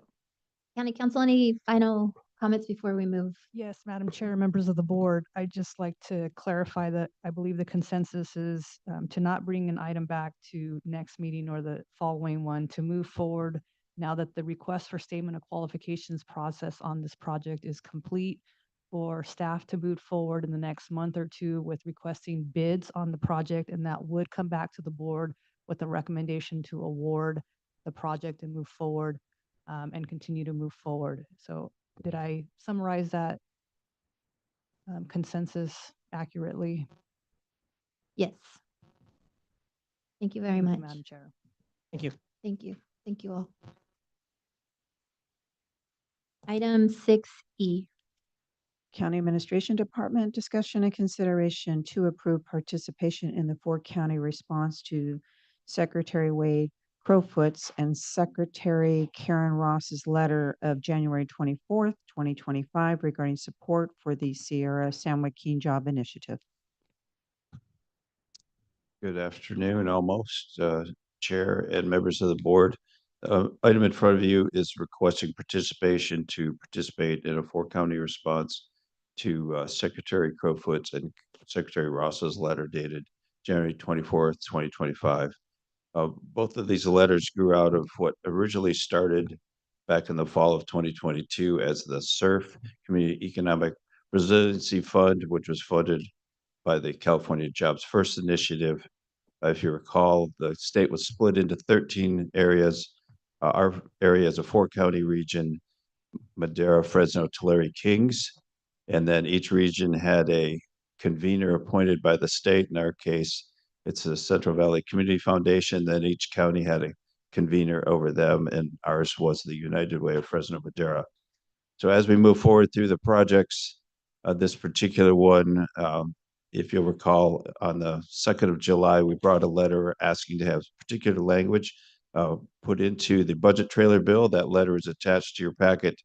And what it was basically doing was asking for some specific assistance from the CEC and the CPUC for our region as it related to siting, utilizing, and doing all things related to energy. Since that language was not included in the bill, we were then invited in December to meet with Secretaries Crowfoot and Secretaries Ross in Sacramento. That was a fairly productive meeting, and it led to the letter that's also included in your packet dated January 24th, 2025, saying that they are interested in cooperating with us, and we're interested in sending the attached letter that's in front of you for approval today back to them. During this process, the letter was addressed to the CAOs because at that point, board members weren't specifically involved in this process. I don't know what Tulare is doing. I know that Kings County and Fresno County are considering this letter and any background at their board meetings today. Thank you, Jay. Any questions from the board? No questions, but I think this is a great initiative, Jay. So I want to thank you for your work with it, working with the state, working with our partners in neighboring counties. I think there is a lot of possibilities that this could unlock for us as a region. So again, just want to underscore my appreciation for your work with it. Thank you. And do we have any public comment on this item? None online. I'll bring it back to the board. We'll move for approval. Second. Roll call vote, please. Supervisor Poitras. Yes. Supervisor McCauley. Yes. Supervisor Wamhaugh. Yes. Supervisor Rogers. Yes. Chair Gonzalez. Yes, Vote passes 5-0. thank you. Item 6F. Human Resources Department, adopt the job classifications and set salary for the following unclassified positions. Discussion and consideration to adopt the job classifications for paid on-call EMS responder and paid on-call support responder. Discussion and consideration of approval to set the salary range for paid on-call EMS responder to $17 hourly effective March 1st, 2025. Discussion and consideration of approval to set the salary range for paid on-call support responder to $18 hourly effective March 1st, 2025. Discussion and consideration of approval to set the salary range for paid on-call firefighter to $20 hourly effective March 1st, 2025.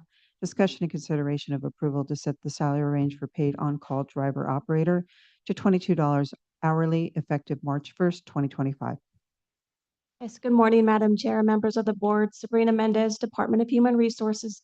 The item before you is a request to adopt 2 new job classifications within the fire department, as well as set a salary range and adjust the salary ranges for 2 other existing fire classifications. In working with the department, it was determined there was a need to expand the emergency response structure. And the primary responsibilities of the new positions will be to respond to emergency medical calls and ensure that logistical and support functions are managed efficiently. So these are all extra help positions and I'm part of the CAL FIRE personnel, and I'm available for any questions. Any questions, comments from the board? Supervisor McCauley. Yeah, a few comments. I think this recommendation was made to our board that we do this, I want to say back in like 2012 or 2013. So it's been a long time coming. That doesn't say I'm not grateful for it coming. I'm ecstatic that we're taking this step to help grow our PCF program. I do think there are more steps we can take as a county. So I would ask that we continue to look at that, our recruitment process, how we can improve that. I think PCFs are not the end all be all for fire protection. Obviously, CAL FIRE, we're always going to rely on them first and foremost. But to have these support folks available to us at our disposal, I think is just can't say enough. So just encourage staff to keep working on this issue to see how we can expand upon this program because it is vital to public safety. Thank you. Thank you. Anyone else? Do we have any public comment on this item? None online. I'll bring it back to the board. Move to approve. I'll second. We have a first and a second. Roll call vote, please. Supervisor McCauley. Yes. Supervisor Poitras. Yes. Supervisor Wamhaugh. Yes. Supervisor Rogers. Yes. Chair Gonzalez. Yes, Vote passes 5-0. thank you. Thank you. We will move to item 6G. Public Health Department, Community Resilience Center, discussion and consideration of entering into an agreement with Central Valley Community Foundation in the amount of $944,482 for the establishing of a comprehensive program infrastructure for Community Resilience Center, enhancing education and awareness, fostering workforce development, strengthening community engagement, and ensuring sustainability, for a term ending August 31st, 2026, and authorize the chair to sign. Discussion and consideration of approval of receipt of unanticipated revenue 24-080 in the amount of $103,731 derived from the Health Administration state other to permanent salaries, retirement, and health insurance for fiscal year 2024-2025. 4 votes are required.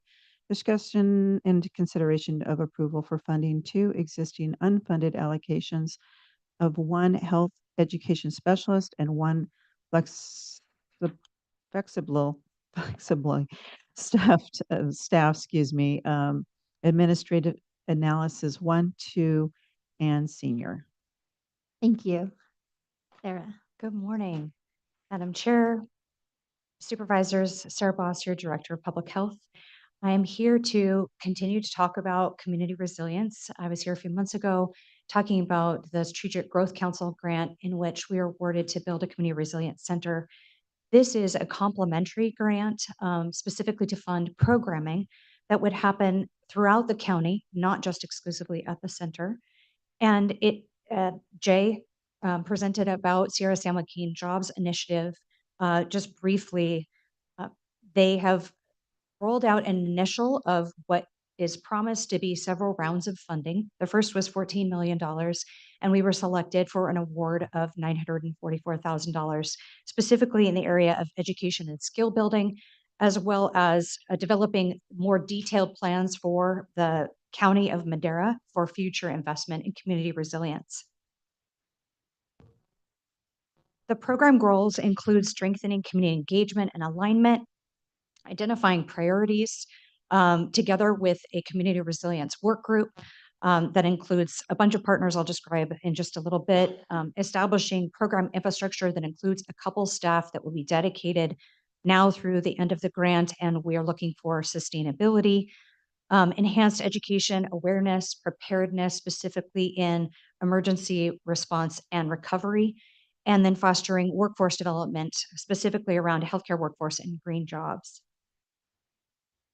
The potential programming, these bullets are really just examples of things to give you an idea of the kinds of things that we're looking at. We are engaging with our partners, the Community Resilience Partnership Work Group that includes our Sheriff's Department, Office of Emergency Services, Behavioral Health, Social Services, CAPMC, and many other community-based organizations, CAL FIRE.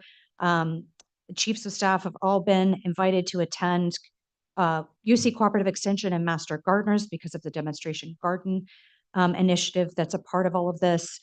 Yosemite Sequoia Resource Conservation Development Council, county residents, Kiwanis clubs, school districts, the food bank, workforce development, Chowchilla Community Task Force, the city of Madera, since the CRC is specifically there, American Friends Service Committee, and many others, which I'm happy to share the list of folks that have already engaged, and we, of course, welcome others.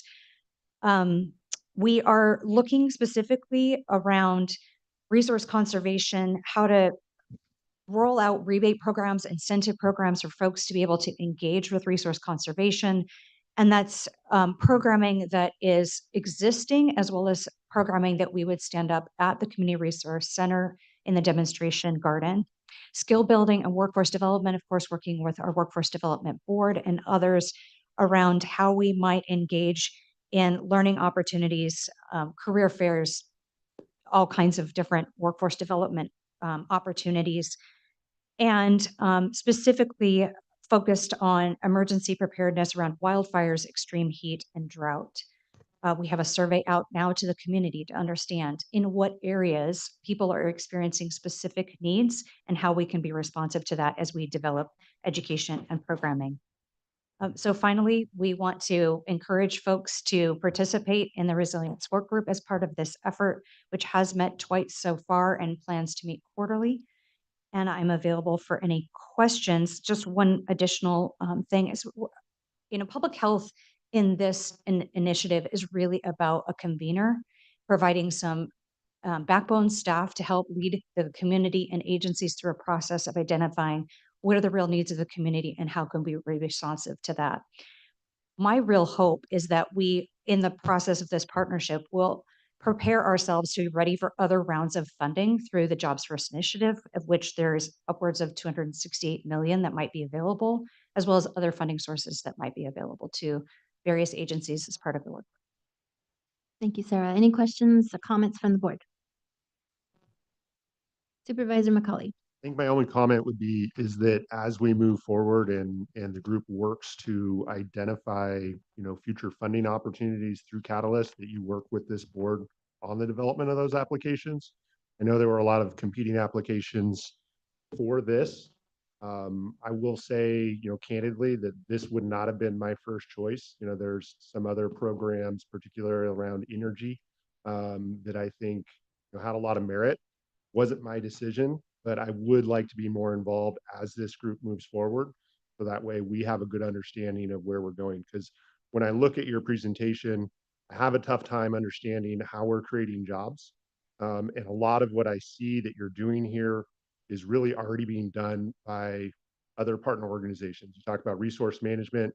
We've got Coarse Gold Resource Conservation District doing a lot of this already, along with Chowchilla and Madera. Not sure if they're part of your convening group, but if we're talking about resource management, they would be great organizations to have involved as well. We talk about emergency management. I appreciate the opportunity to have, a centralized center down in the valley for folks to evacuate to in the event that there is, a catastrophic disaster up in the district, particularly around fire. I think there's a lot of value and merit here. I just don't want to see this being something that gets away and moves in a direction that's not in line with this board's goals. Understood. Thank you. Supervisor Wamhoff. Yeah, and thank you for meeting with me beforehand and going over a lot of those details as well. I do really appreciate that. And to Supervisor McCauley's point, I think this comes to and it's not specific to public health. It's more just about communication, having this board be more involved. If there's competing grants coming from this county, this board needs to be involved in which direction those, where we want to put those efforts for those grants. I'm not saying that, this would have been, the worthy or unworthy grant to have, but I think it goes to a larger topic of this board needs to be more involved in putting our forces and efforts behind the goals of this board. Thank you. Anyone else? Do we have any public comment on this item? None online. Seeing none, I will bring it back to the board. What is your pleasure? Move to approve. Second. We have a first and a second. Roll call vote, please. Supervisor McCauley, Yes. Supervisor Poitras, Yes. Supervisor Wamhaugh, Yes. Supervisor Rogers. Yes. Chair Gonzalez. Yes. Vote passes 5-0. Thank you. Thank you. We are moving on to item 6I. Water and Natural Resources Department, discussion and consideration of entering into an amendment to contract 12452-23 with Zanhero Inc., increasing compensation to an amount not to exceed $1.5 million and extending the term to December 31st, 2027 to continue to work with multi-benefit agricultural land repurposing plan and program and authorize the chair to sign. Thank you, Madam Chair, members of the board. This is a contract amendment. It's with Zanhero. It's for our $10 million Department of Conservation Multi-Benefit Land Repurposing Grant. The grant has been extended by 1 3/4 years. We've also had 70 pre-applications, which is a very high success rate, but that has led us to rely more on consulting support. So this moves $536,000 to an existing contract coming up at $1.5 million. It's a large amount, but I will say that it is required by the Department of Conservation to engage with growers and develop really substantial plans for repurposing land now and in the future. Happy to take your questions. Any questions or comments from the board? Do we have any public comment? Then online, we'll bring it back to the board. Move to approve. I'll second. We have a first and 2 seconds. Roll call vote. Supervisor Wamhaugh, Yes. Supervisor Poitras, Yes. Supervisor Rogers. Yes. Supervisor McCauley, Yes. Chair Gonzalez. Yes. Vote passes 5-0. Thank you. We will jump over to pending legislation, item 10.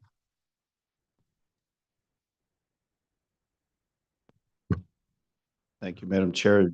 Item 10A is a discussion and approval to ratify a letter that was sent on behalf of the 8 member counties of the San Joaquin Valley Regional Association of California Counties, signed by the chairs of all 8 counties, and was forwarded to the governor's office.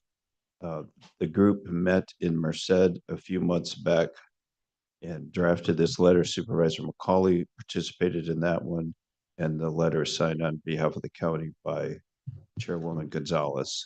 Happy to answer any questions you might have. Any questions from the board? Do we have any public comment? I'll bring it back to the board. We'll move for approval. We have a Second. Poitras and McCauley. Roll call vote, please.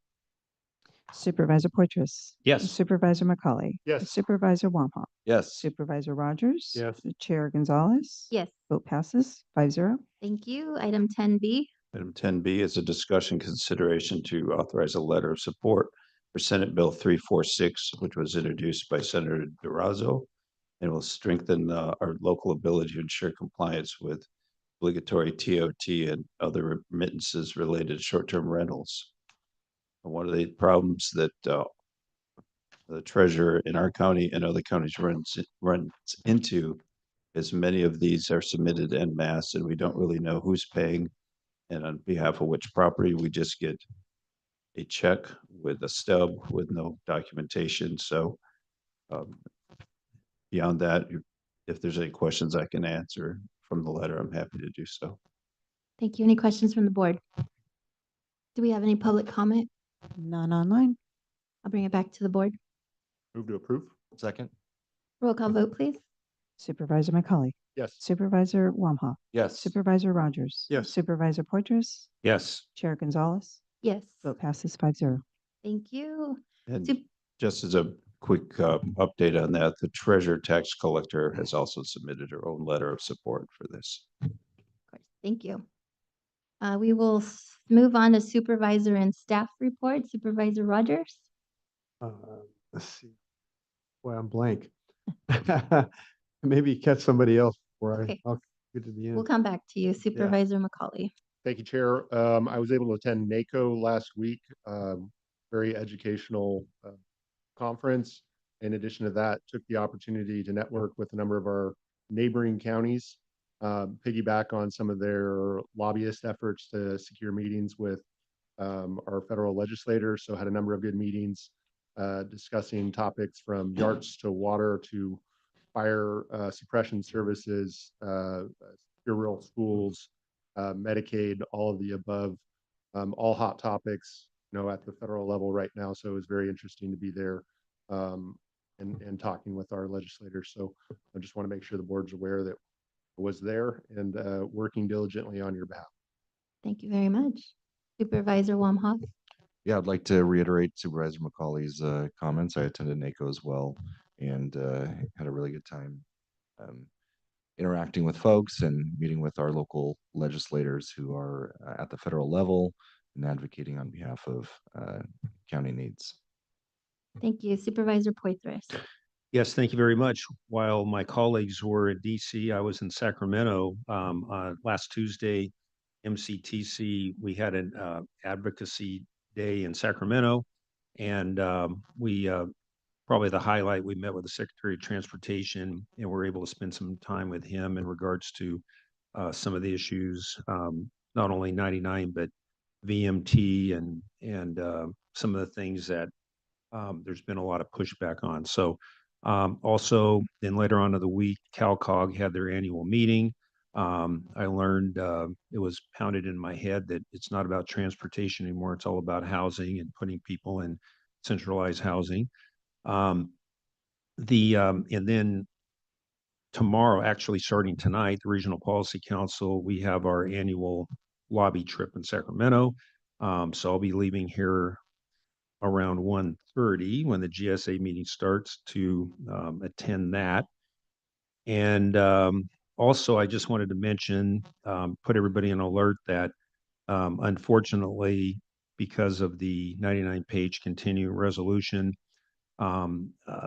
for the federal government, roughly $7 billion has been kicked out of the budget. And that what that does is it eliminates our congressionally directed spending request sponsored by the senators.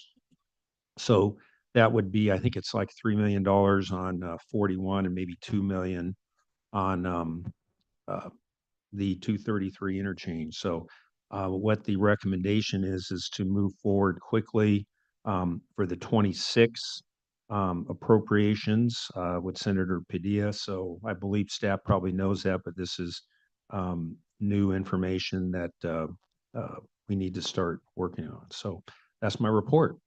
Thank you, Supervisor. I'll come back to Supervisor Rogers. Yeah, so served on the MCTC about a couple of weeks ago, since we last met. Also, the GSA committee, consisting of Supervisor Gonzalez and myself, met, and we have forwarded those recommendations to the to the directors of the GSA. Thank you. I'd like to take a minute to extend my most sincere gratitude to the Madera County Sheriff's Department. Last night, I received a phone call of an incident at my sister-in-law's house. And unfortunately, she passed last night. And I just want to share that the Sheriff's Department was so incredibly sympathetic, professional, and I can't thank them enough. Unfortunately, I've been through this way too many times. So I would really like to say thank you to them. Our prayers are with you, Letty. Thank you. So sorry. Supervisor CAO Varney. I just want to follow up on the congressionally directed spending. So Matt Trieber and I met by phone with our appropriations advocate in DC on Friday, just to reiterate that if our 4 projects, which are different than the ones that Supervisor Poitras mentioned, if we go to continuing resolution and there is no budget this year, we do want all 4 of those projects moved forward. There's a little bit of timing that we'll have to work out with the Highway 41 project, but the other 3 projects remain the same, and that would, let's see, that included funds to repair, replace certain items in the MD-10A Water District, the Hawk signals for the Matilda Torres campus, and some renovations, improvements, or repairs to the North Fork wastewater treatment plant. Thank you, County Council. No report, Chair. Thank you. And Madam Clerk. Nothing to report. Thank you. With that, we will recess until 1:30 for the GSA meetings. So we will return at 1:30. Thank you very much.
All right, so it is 1:30, so we are going to reconvene from our recess for our GSA hearing. Before we read that into the record, I do want to note that Chair Gonzalez is not here, along with Supervisor Poitras. I do want to commend Supervisor Gonzalez for attending this morning, despite her personal issues going on, and just again thank her for her service.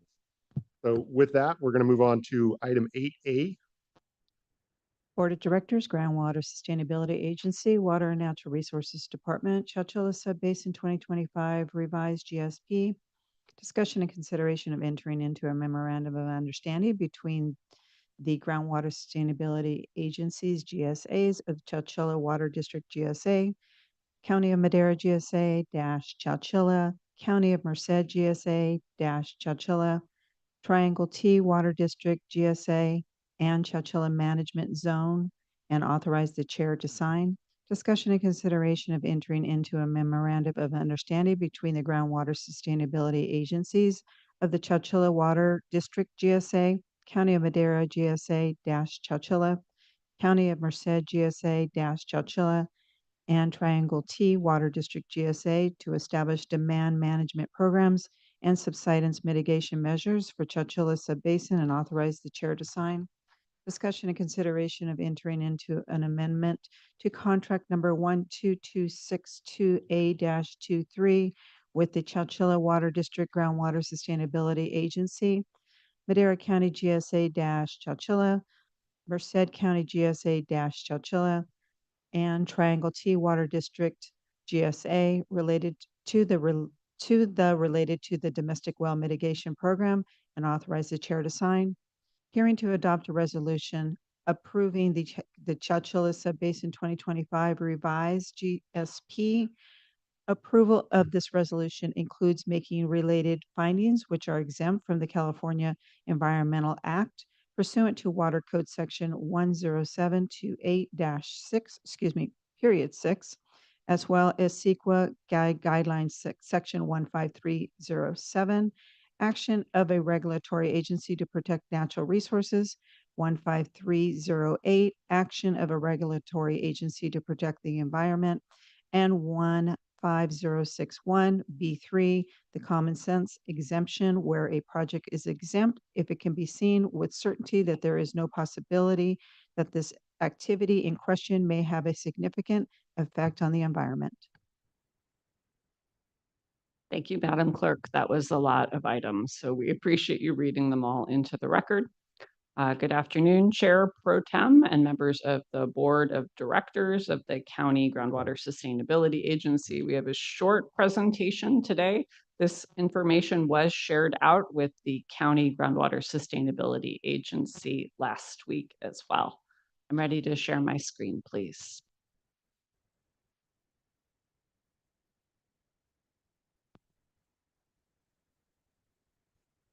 We're ready to go on this. The Madera County Board of Supervisors acting as the Board of Directors for the County GSA, revised GSP. Okay, today's agenda includes guiding principles, looking at the Second Amendment to the Domestic Well Mitigation Program, looking at an MOU with the Chowchilla Management Zone, looking at an MOU for both demand management and subsidence, examining the subsidence and groundwater level sustainable management criteria and feedback from the state board, SMC's sustainable management criteria, looking at what we're calling fix-it ticket items, items that could be addressed as part of a amendment once this is moved back to DWR. And then we'll look at a 2025 summary and next steps and take questions. And with me today is John Davids from Davids Engineering. He's going to do the bulk of the presentation, and I'm doing the framing work at the beginning and end. So our guiding principles from you as the board are to avoid a probationary hearing before the State Water Resources Control Board. We have seen other basins go before the board. The outcomes are clearly not good. We would like to get back to the Department of Water Resources, which is the agency you turn the plan into, as soon as possible. And our direction is to keep the foot on the gas pedal, which means your board has seen a number of iterations of this plan as we move towards a version that should be sufficient for the State Water Resources Control Board. Okay, I'm shifting to John Davids from Davids Engineering. Okay, directors, good afternoon. It's a pleasure to once again be before you. I think the last time we were here, we had something like 20 slides. So Stephanie and I are trying really hard to redeem ourselves. We have about 10 today of substance, and we hope to move through those as quickly as possible. We'll also be comprehensive. I guess before I jump into this slide, one thing that I want to mention is that, we've been at this for a while in Chowchilla, and the revisions at every step of the way have seen a lot of public daylight, right? So we've had multiple GSP committee meetings, we've had multiple public workshops, and then as Stephanie alluded to, you all at the committee level heard about the revisions that we're proposing last week. So all that to say, there should be no surprises today, okay? One of the larger and more substantive revisions that we made as part of this last turn was the Second Amendment to the Domestic Well Mitigation Program. And I'm just going to cover at a high level what's in the program and what the revisions are comprised of.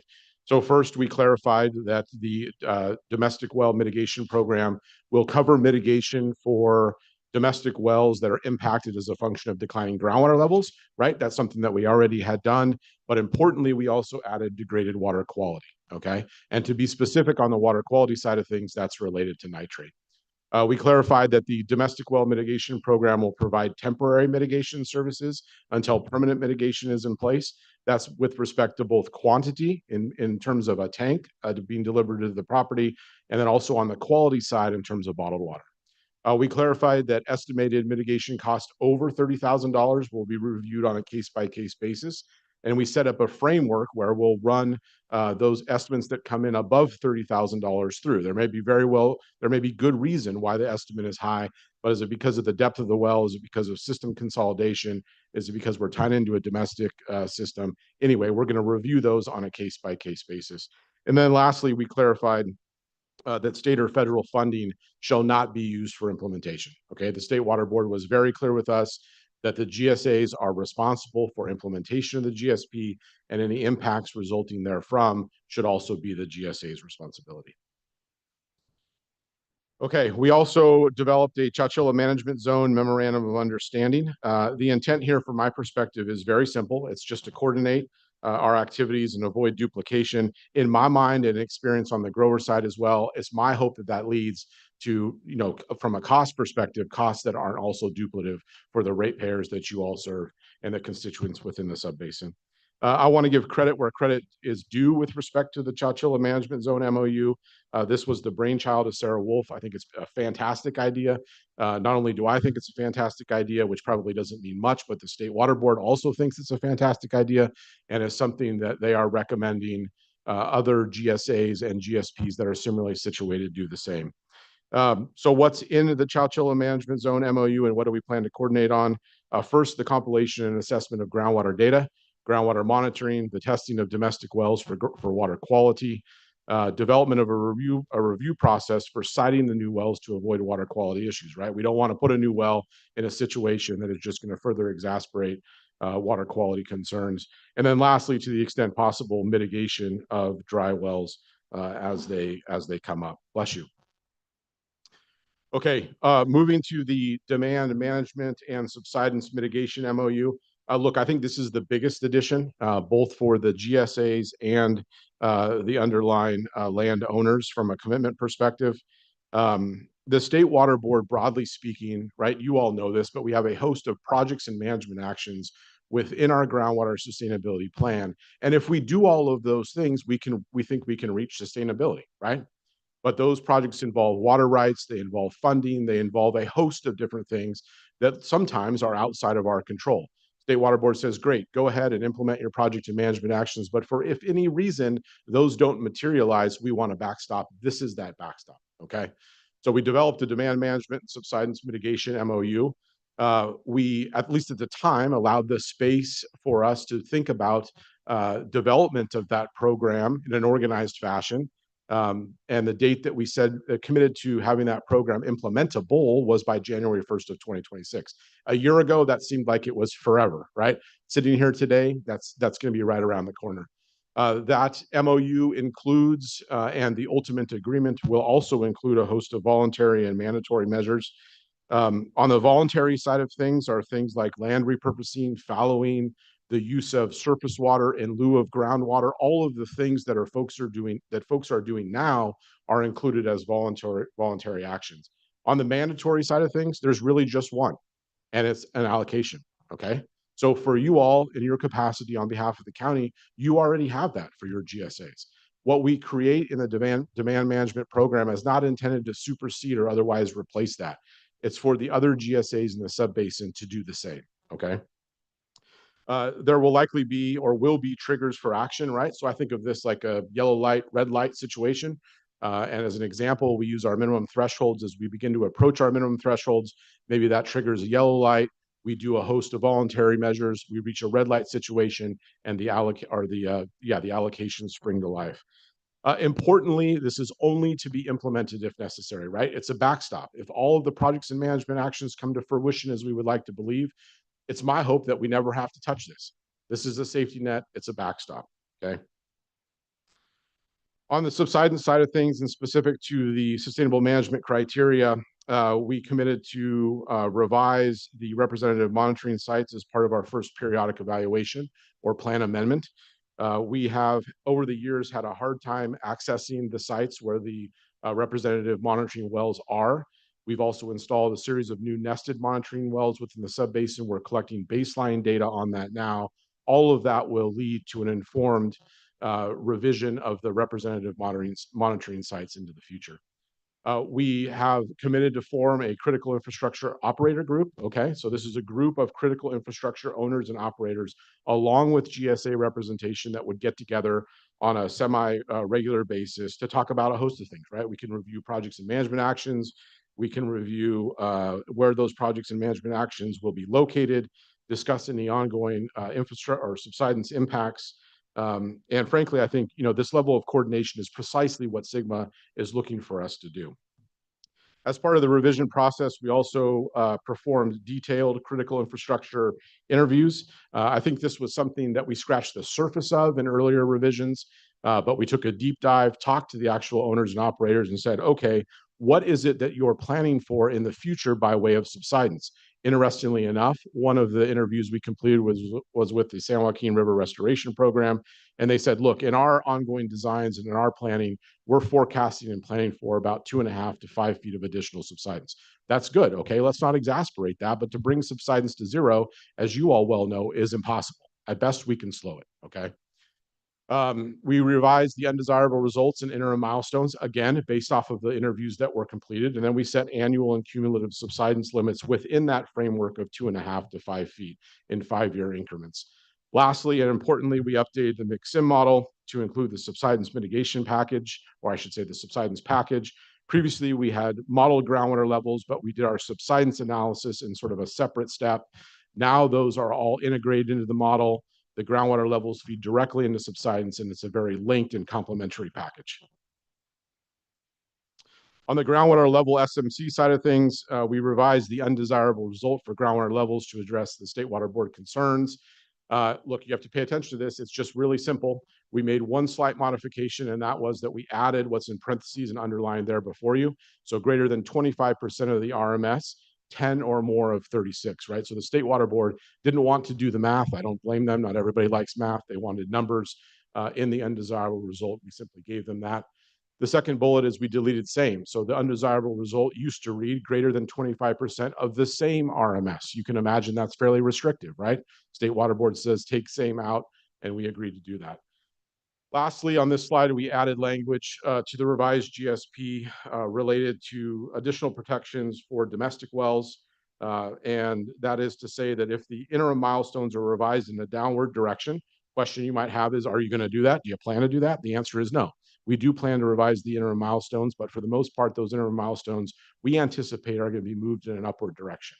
Nonetheless, if those interim milestones are moved in a downward direction, we've agreed not to impact more than 75 domestic wells. 75 is close to what our modeling shows in terms of impacts, okay? But again, this provision from our read is only actionable if we revise in a downward direction. From my perspective, this request by the State Water Resources Control Board is a bit silly, right? Because remind ourselves, we also have a domestic well mitigation program, right? Which is intended to mitigate for impacts to domestic wells. Nonetheless, we've decided to put the cap in as a means of meeting their comments. And then lastly, we provided additional reference on the development of the demand management program as set forth in Appendix 3N of the revised GSP. Okay, on to the fix-it ticket items. We've talked at this point about all of the required changes to the GSP, right? We're going to turn the page over to the fix-it ticket items. This is no different than any other subbasin that has an approved GSP in the state of California.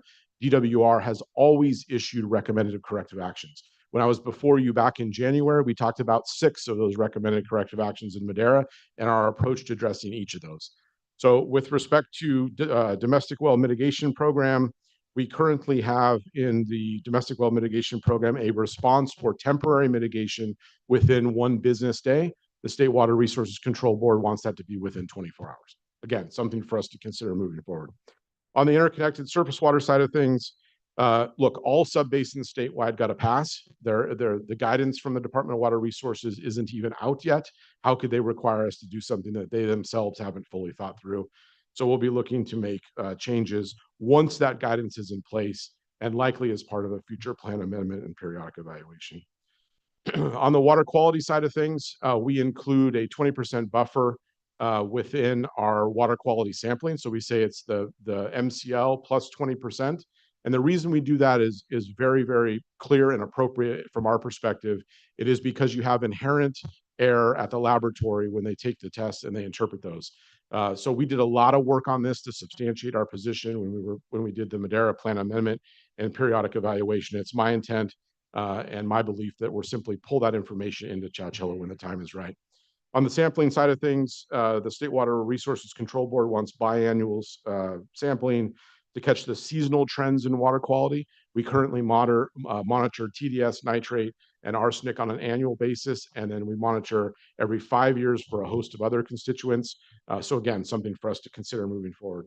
And then lastly, on water quality and lastly on the fix-it ticket items, the State Water Board would like additional monitoring around recharge projects to ensure that we're not further exacerbating groundwater quality for domestic users, downgrading of those recharge projects, okay?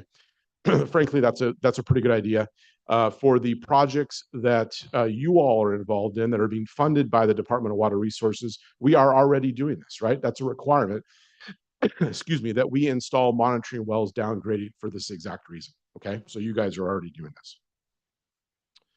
All right, so in summary, there were substantial changes, stemming from lengthy discussions at this point with the State Water Resources Control Board. We talked about the second amendment to the domestic well mitigation program. We talked about the Chowchilla Management Zone MOU that we put together. We also talked about the demand management program and subsidence MOU. And then lastly, we covered the changes to the sustainable management criteria for subsidence and groundwater levels. The proposed revisions, as I said at the onset, have been reviewed with the GSP Advisory Committee on multiple occasions. Most importantly, August the 7th of last year, when we thought we were close to crossing this hurdle for the final time, and then again on January 8th of this year. We released the 2025 revised GSP for public review on January the 15th of this year. That public review period ran for 32 days, from January 15th to February 17th. And then, of course, as we customarily do, we had an online public workshop webinar in the middle of that comment period on January 24th. With that, I think I'm going to pass it back over to Stephanie.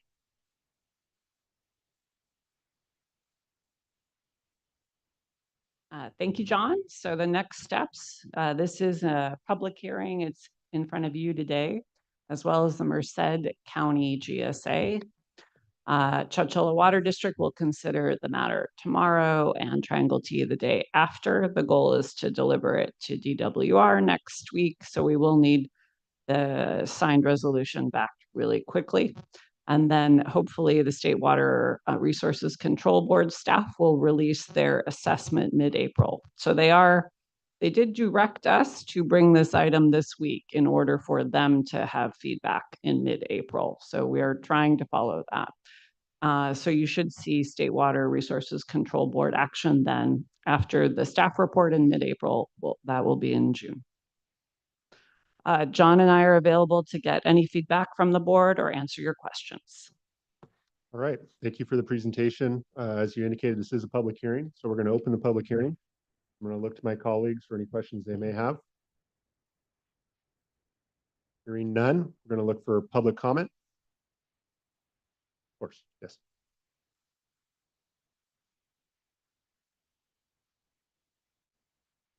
I'm done. Thank you again. I was here last week for the two of you who weren't. And my theme is very much the same, which is finding a path forward in the Madera subbasin.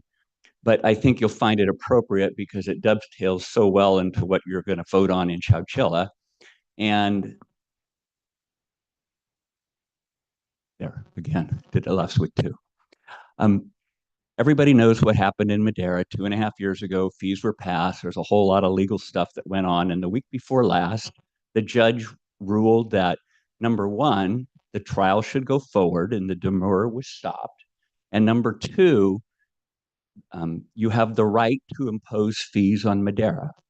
And that leads to a whole lot of interesting things that might happen.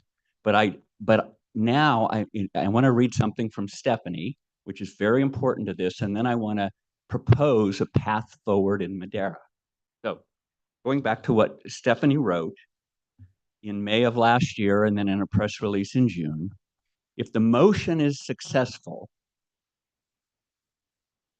if the motion being to stop the trial, so everything goes according to plan, right? I mean, the 2.5-year-old proposal goes according to plan. This does not mean the fees will automatically be imposed on you or that the fees will be imposed retroactively. The board of directors of the county GSA have not made any decisions. There will be public meetings to discuss how to move forward. Regardless of the outcome of the lawsuit, we have been actively working on ways of reducing fees. And then it goes on, but you get the gist and you remember it very well. So my goal today is to recommend timing and the path forward. I asked the question, why would we wait? Well, the motion was not successful, but the lawsuit is going forward. Why would we wait? Why wouldn't this revised plan and the planning process start today? And I would say to staff and to the board, the growers of the Madera subbasin would be elated to hear what was said in the email and press release of May and June to move forward. And then let me just give you the other side of it. It's possible that the growers win their lawsuit and then you lose control. It's also possible that you win. Sorry, it's not you. You understand that, right? But the county wins the lawsuit, and you're gonna move forward according with public hearings and revisions and listening. Why wouldn't you start today? And the second part of what I want to say is, why wouldn't the Chowchilla blueprint that you're about to approve be the blueprint for the Madera subbasin? The Chowchilla plan was an adjunct to the Merced plan, which is already passed by the State Water Resources Control Board. And why wouldn't we take Chowchilla to its sister subbasin and do it right here with the same principles being applied? I would say, and I would like to know, I don't know if a member of the audience or staff can give this answer, but when you approved the Chowchilla subbasin, you approved $203 per acre, and I realize I'm over time, but I'm about done. $203 per acre foot per year. I think we need to know what the cost of the new plan is relative to the $203. I know it's significantly less, and then apply that to Madera, and where there's currently a $246 fee, it would be significantly less, but it already has approval, if you will, pre-approval from the state. So those are my comments. I just don't see why we wouldn't start today. Thank you. Thank you for your comments.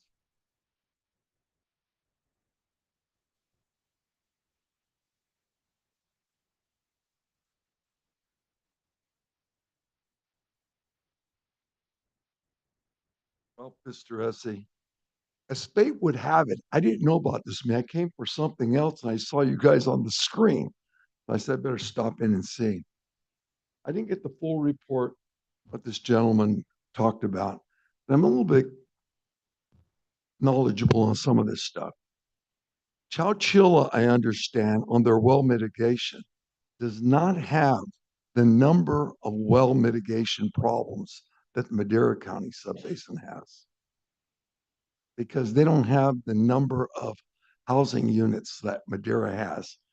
Madera's got Fairmead, it's got the Ranchos, it's got Madera Bonadel, it's got all kinds of places, all kinds of them. I think it was 535 or 38 wells they got to put in.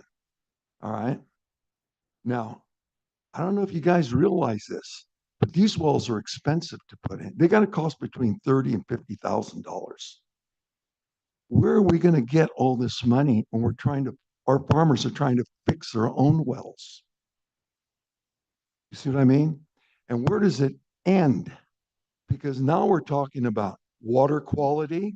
Now we're pretty soon we'll be talking about sewage. We'll be talking about all these things. So how does it become, and how can you justify one party completely and totally responsible for the problems of somebody else? It would be like putting the burden of all your neighbors on you, and you got to pay for it. You know, no one told them to buy the house there. They might have bought the house with a bad well and got a hell of a deal. In other words, the condition that the predicament that they find themselves in does not fall 100% on white area farmers. It is more than a bit discriminatory to put all the burden on them. In a car accident, the burden isn't always on you. In a car accident, the burden isn't always on one party. Sometimes two parties make a mistake, and the blame is split between the parties. There's no split here. It falls all on these white area farmers. It's not justifiable. It's not financially sustainable. There's no way. Crop prices are in terrible. Land values. The other day when that judge did that deal, he dropped land values $10,000 an acre in the white area just by his judgment. Okay? And this is just not going to work. So, and then I heard the other thing the other day. I was talking to someone that knows something about the Chowchilla area, that they put in 9 wells. And the 9 wells weren't even put in the Chowchilla white area ground. It was put in the Chowchilla Water District ground. I says, well, what are you guys putting wells in on Chowchilla Water District ground? Well, I don't know. He had something to say, but I don't know what it was. This thing is not good. And we're going to see when the county decides what kind of fees they're going to impose, then we'll know how right or wrong we were. Thank you. Ralph, do we have any public comment online? Noah? Noah Lopez, Madera Water Association. Thank you. Don't want to belabor any points because we had the opportunity to comment last week, and that's kind of the main thing I wanted to just say. Really appreciated the GSA committee format, the meeting last week. I think it's a great opportunity to kind of hear these items and discuss them and get to talk about them before today's meeting. Do want to say one note just on Mr. Peters' comment. Agree with the point that if whatever, regardless of what happens with the litigation, discussing and as soon as possible, kind of figuring out what the plan forward could look like in Madera would be helpful for growers just to be able to have those public meetings and that process begin as soon as possible. But mostly just want to say we had our comments last week or 2 weeks ago, I should say, at the GSA committee meeting, and really appreciate that format. So thank you. Thank you for the feedback, Noah. All right, do we have any additional public comments? None online. All right, I'm going to bring it back to the board for any questions, comments. Hearing none, we're going to go ahead and close the public hearing.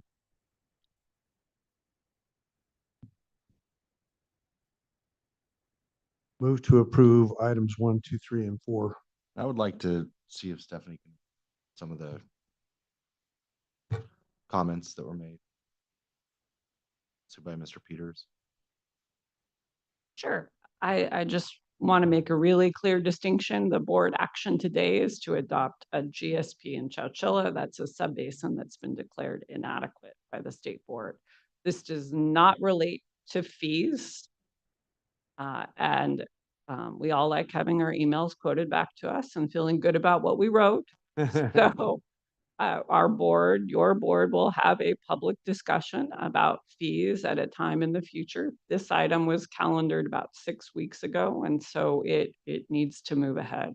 In terms of the Chowchilla Subbasin Domestic Well Mitigation Program, those costs are not borne solely by the white area farmers. Those costs are shared proportionally by contribution to overdraft with 4 different parties in the subbasin.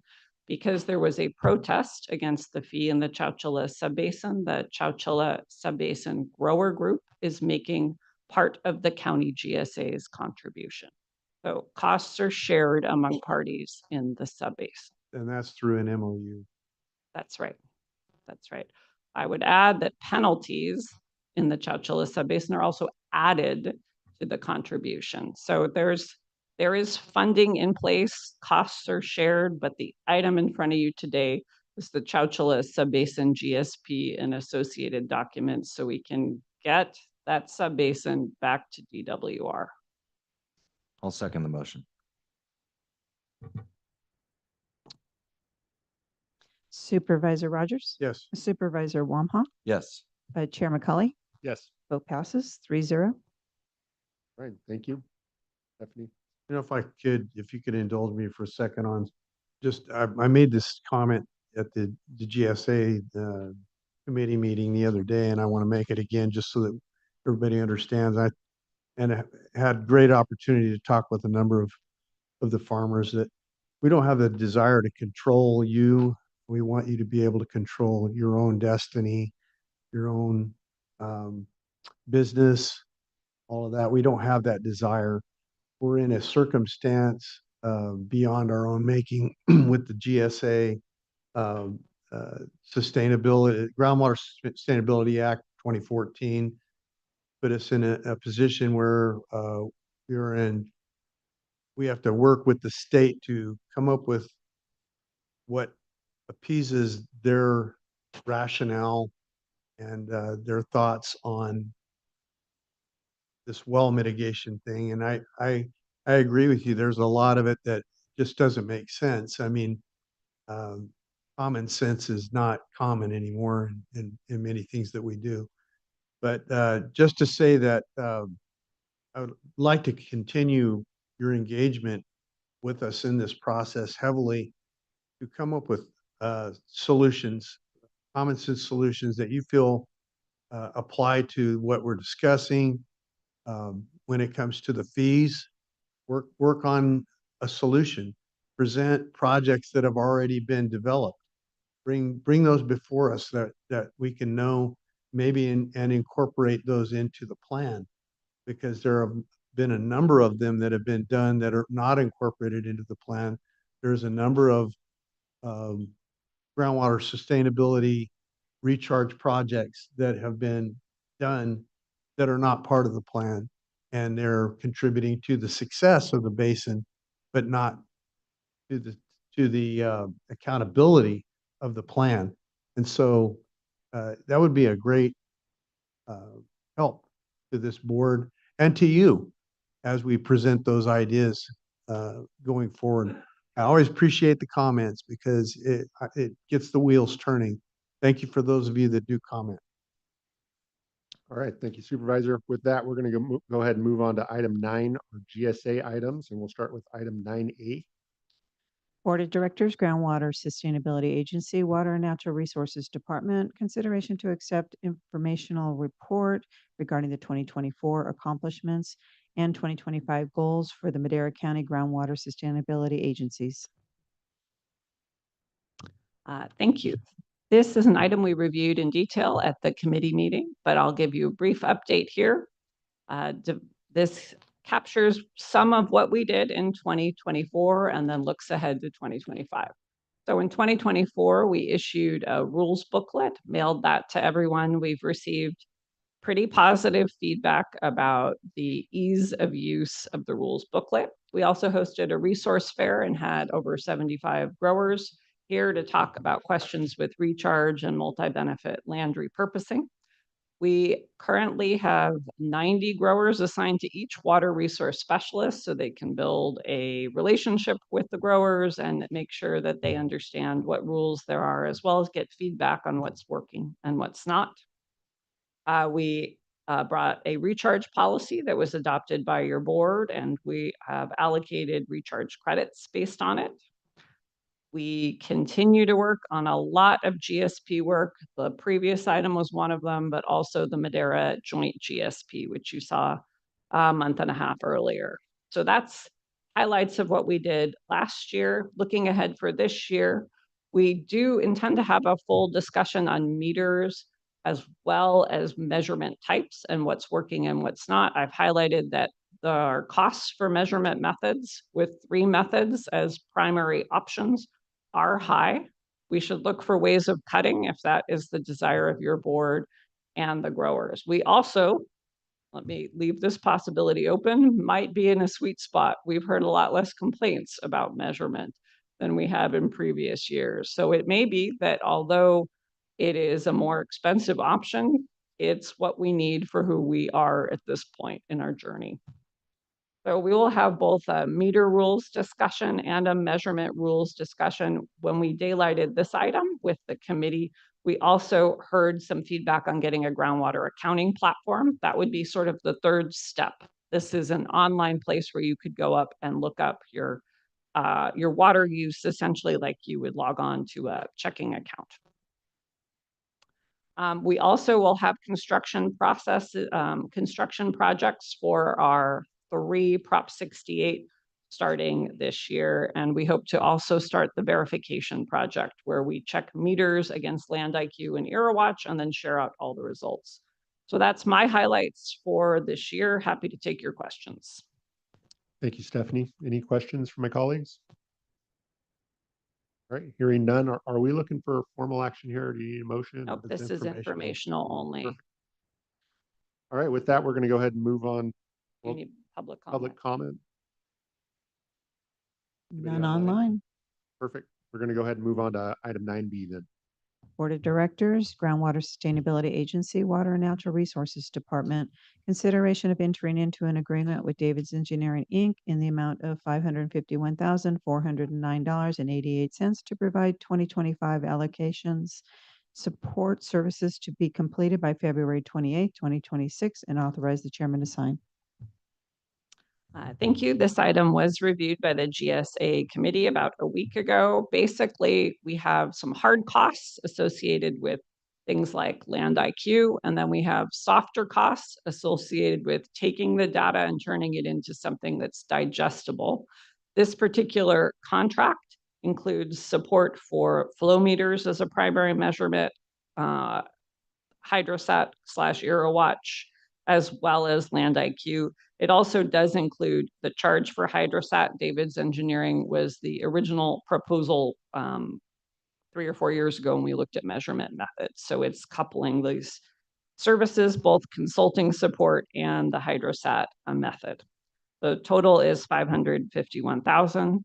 And this is the beginning of a series of discussions we're going to have about costs, because there are other GSAs paying less, but they have slightly less complicated rules, I would say, and less options for growers as well. Happy to take your questions. Thank you, Stephanie. Any questions? Yeah, Stephanie, just for the record, for folks out there, where's this money coming from? The money for allocation-related services comes from the GSA admin fee. This is the fee of about $27 per irrigated acre. It is not the GSP fee that we heard about, and it's not a penalty either. Thank you. Right, and there was in the last GSA meeting, this all becomes a blur to me because this is my 3rd time hearing all this stuff. But I just wanted to point out to my colleagues who are here that there was considerable enthusiasm, first of all, for the booklet that you mentioned in the previous item. considerable enthusiasm for that. And also for the three measurement tools that we use, considerable enthusiasm there.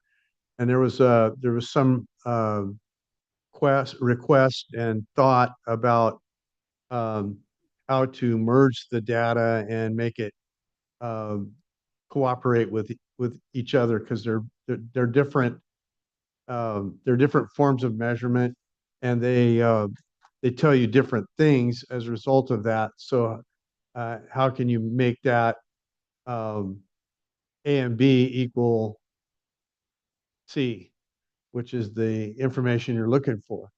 And it would be neat if they had an app to do that, a conversion app of some kind.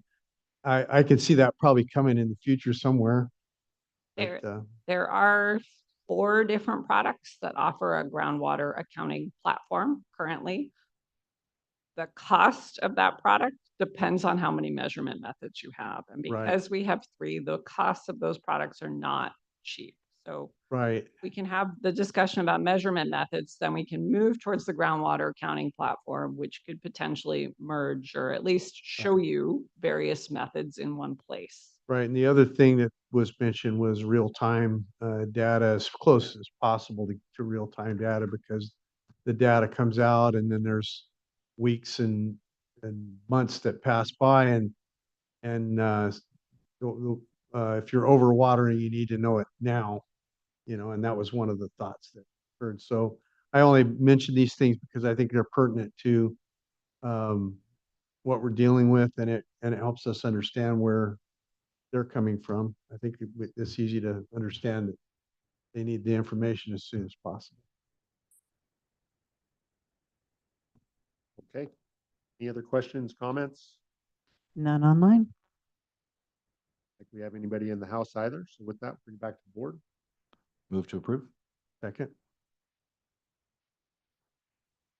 Supervisor Wamhaugh, Yes. Supervisor Rogers, Yes. Chair McCauley. Yes. Vote passes 3-0. Thank you, Karen. We're going to go ahead and move on to item 9C. Board of Directors, Groundwater Sustainability Agency, Water and Natural Resources Department, consideration of approval of request of transfer of appropriations number 24-075 in the amount of $10,300 from GSA fee revenue special department expenses to refunds and reimbursements for fiscal year 2024-2025. Thank you. So this is a routine item when we move money around from what is in a board adopted budget. You will see these transfer of appropriation items. We are moving money to the reimbursements category so that we can pay Chowchilla Water District the portion of penalties in the Chowchilla subbasin. That money will then fund domestic well mitigation. And we worked over the course of a couple of months, because this has been ongoing, to communicate that we needed a new account to do this and that it wasn't a special department expense, which is where the money currently lives. So it's a routine item. I'm happy to answer your questions about it. Move to approve. Second. Go ahead and go out to public comment first. Do we have any public comment? None online. Perfect. We have a motion and a second. Supervisor Rogers. Yes. Supervisor Wamhaugh, Yes. Chair McCauley. Yes. Vote passes 3-0. All right. Thank you, Karen. Thank you, Stephanie. With that, we are adjourned.